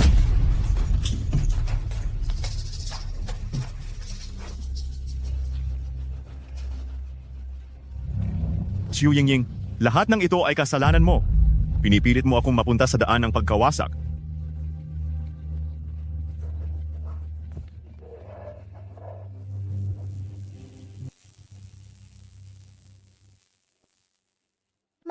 Halos isang umaga ka nang nag-aayos. Sobrang ganda mo na.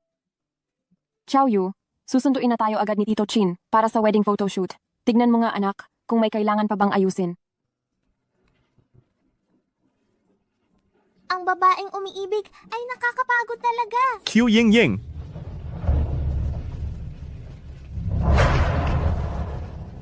Xiaoyu, ikaw, anong gagawin mo? Anong gagawin mo? Anong ginagawa ko? Kayo, ang matanda at ang bata, ang dahilan ng pagkawala ng pamilya ko. Ngayon, pabababain ko kayo sa impyerno kasama ko.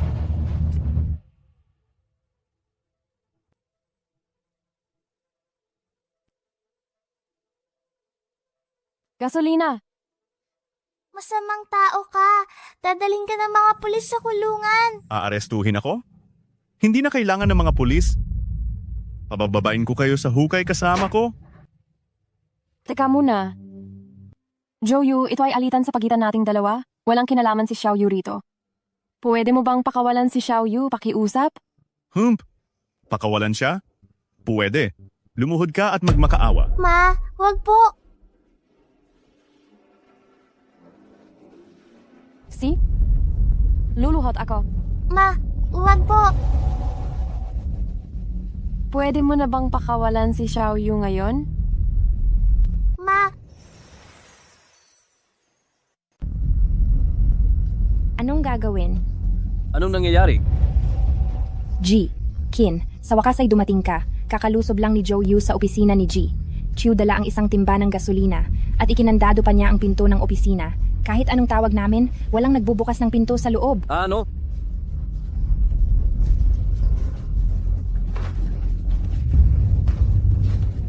Mama? Qiu Ying Ying, meron ka ring araw na ganito. Hindi ka tumutupad sa usapan. Tutupad sa usapan? Sinira ninyo ang pamilya ko, tapos gusto mo pang pakawalan ko kayo? Nanaginip ka? Nanaginip ka? Pero si Xiaoyu ang sarili mong anak. Huwag ninyo akong dramahan ng pagiging mapagmahal na mag-ina. Mama, kahit anong mangyari sa buhay na ito, patuloy kitang poprotektahan, Mama. Tigilan mo yan.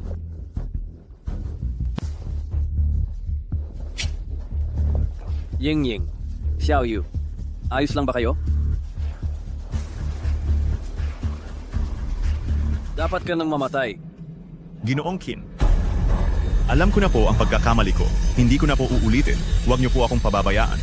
Ngayon, kailangan mong...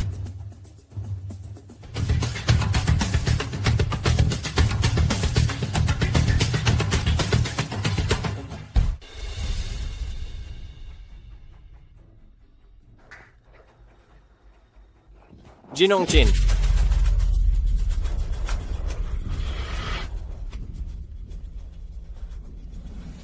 Sugatan ka. Wala lang ito.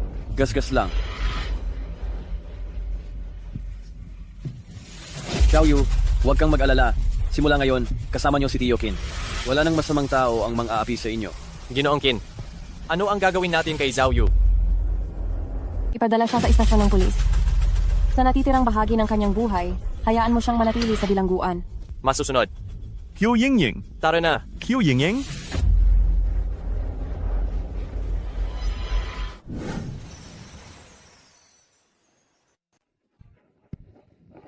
Isang maliit na sugat lang talaga ito. Hindi ko na kailangan pang magpahinga.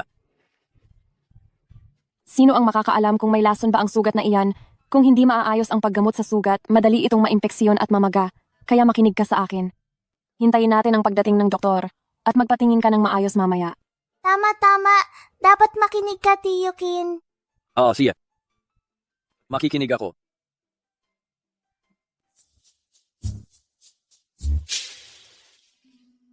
Ako, may dumi ba sa mukha ko? Salamat sa iyo. Sa walang alinlangang pagsagip sa amin ngayon.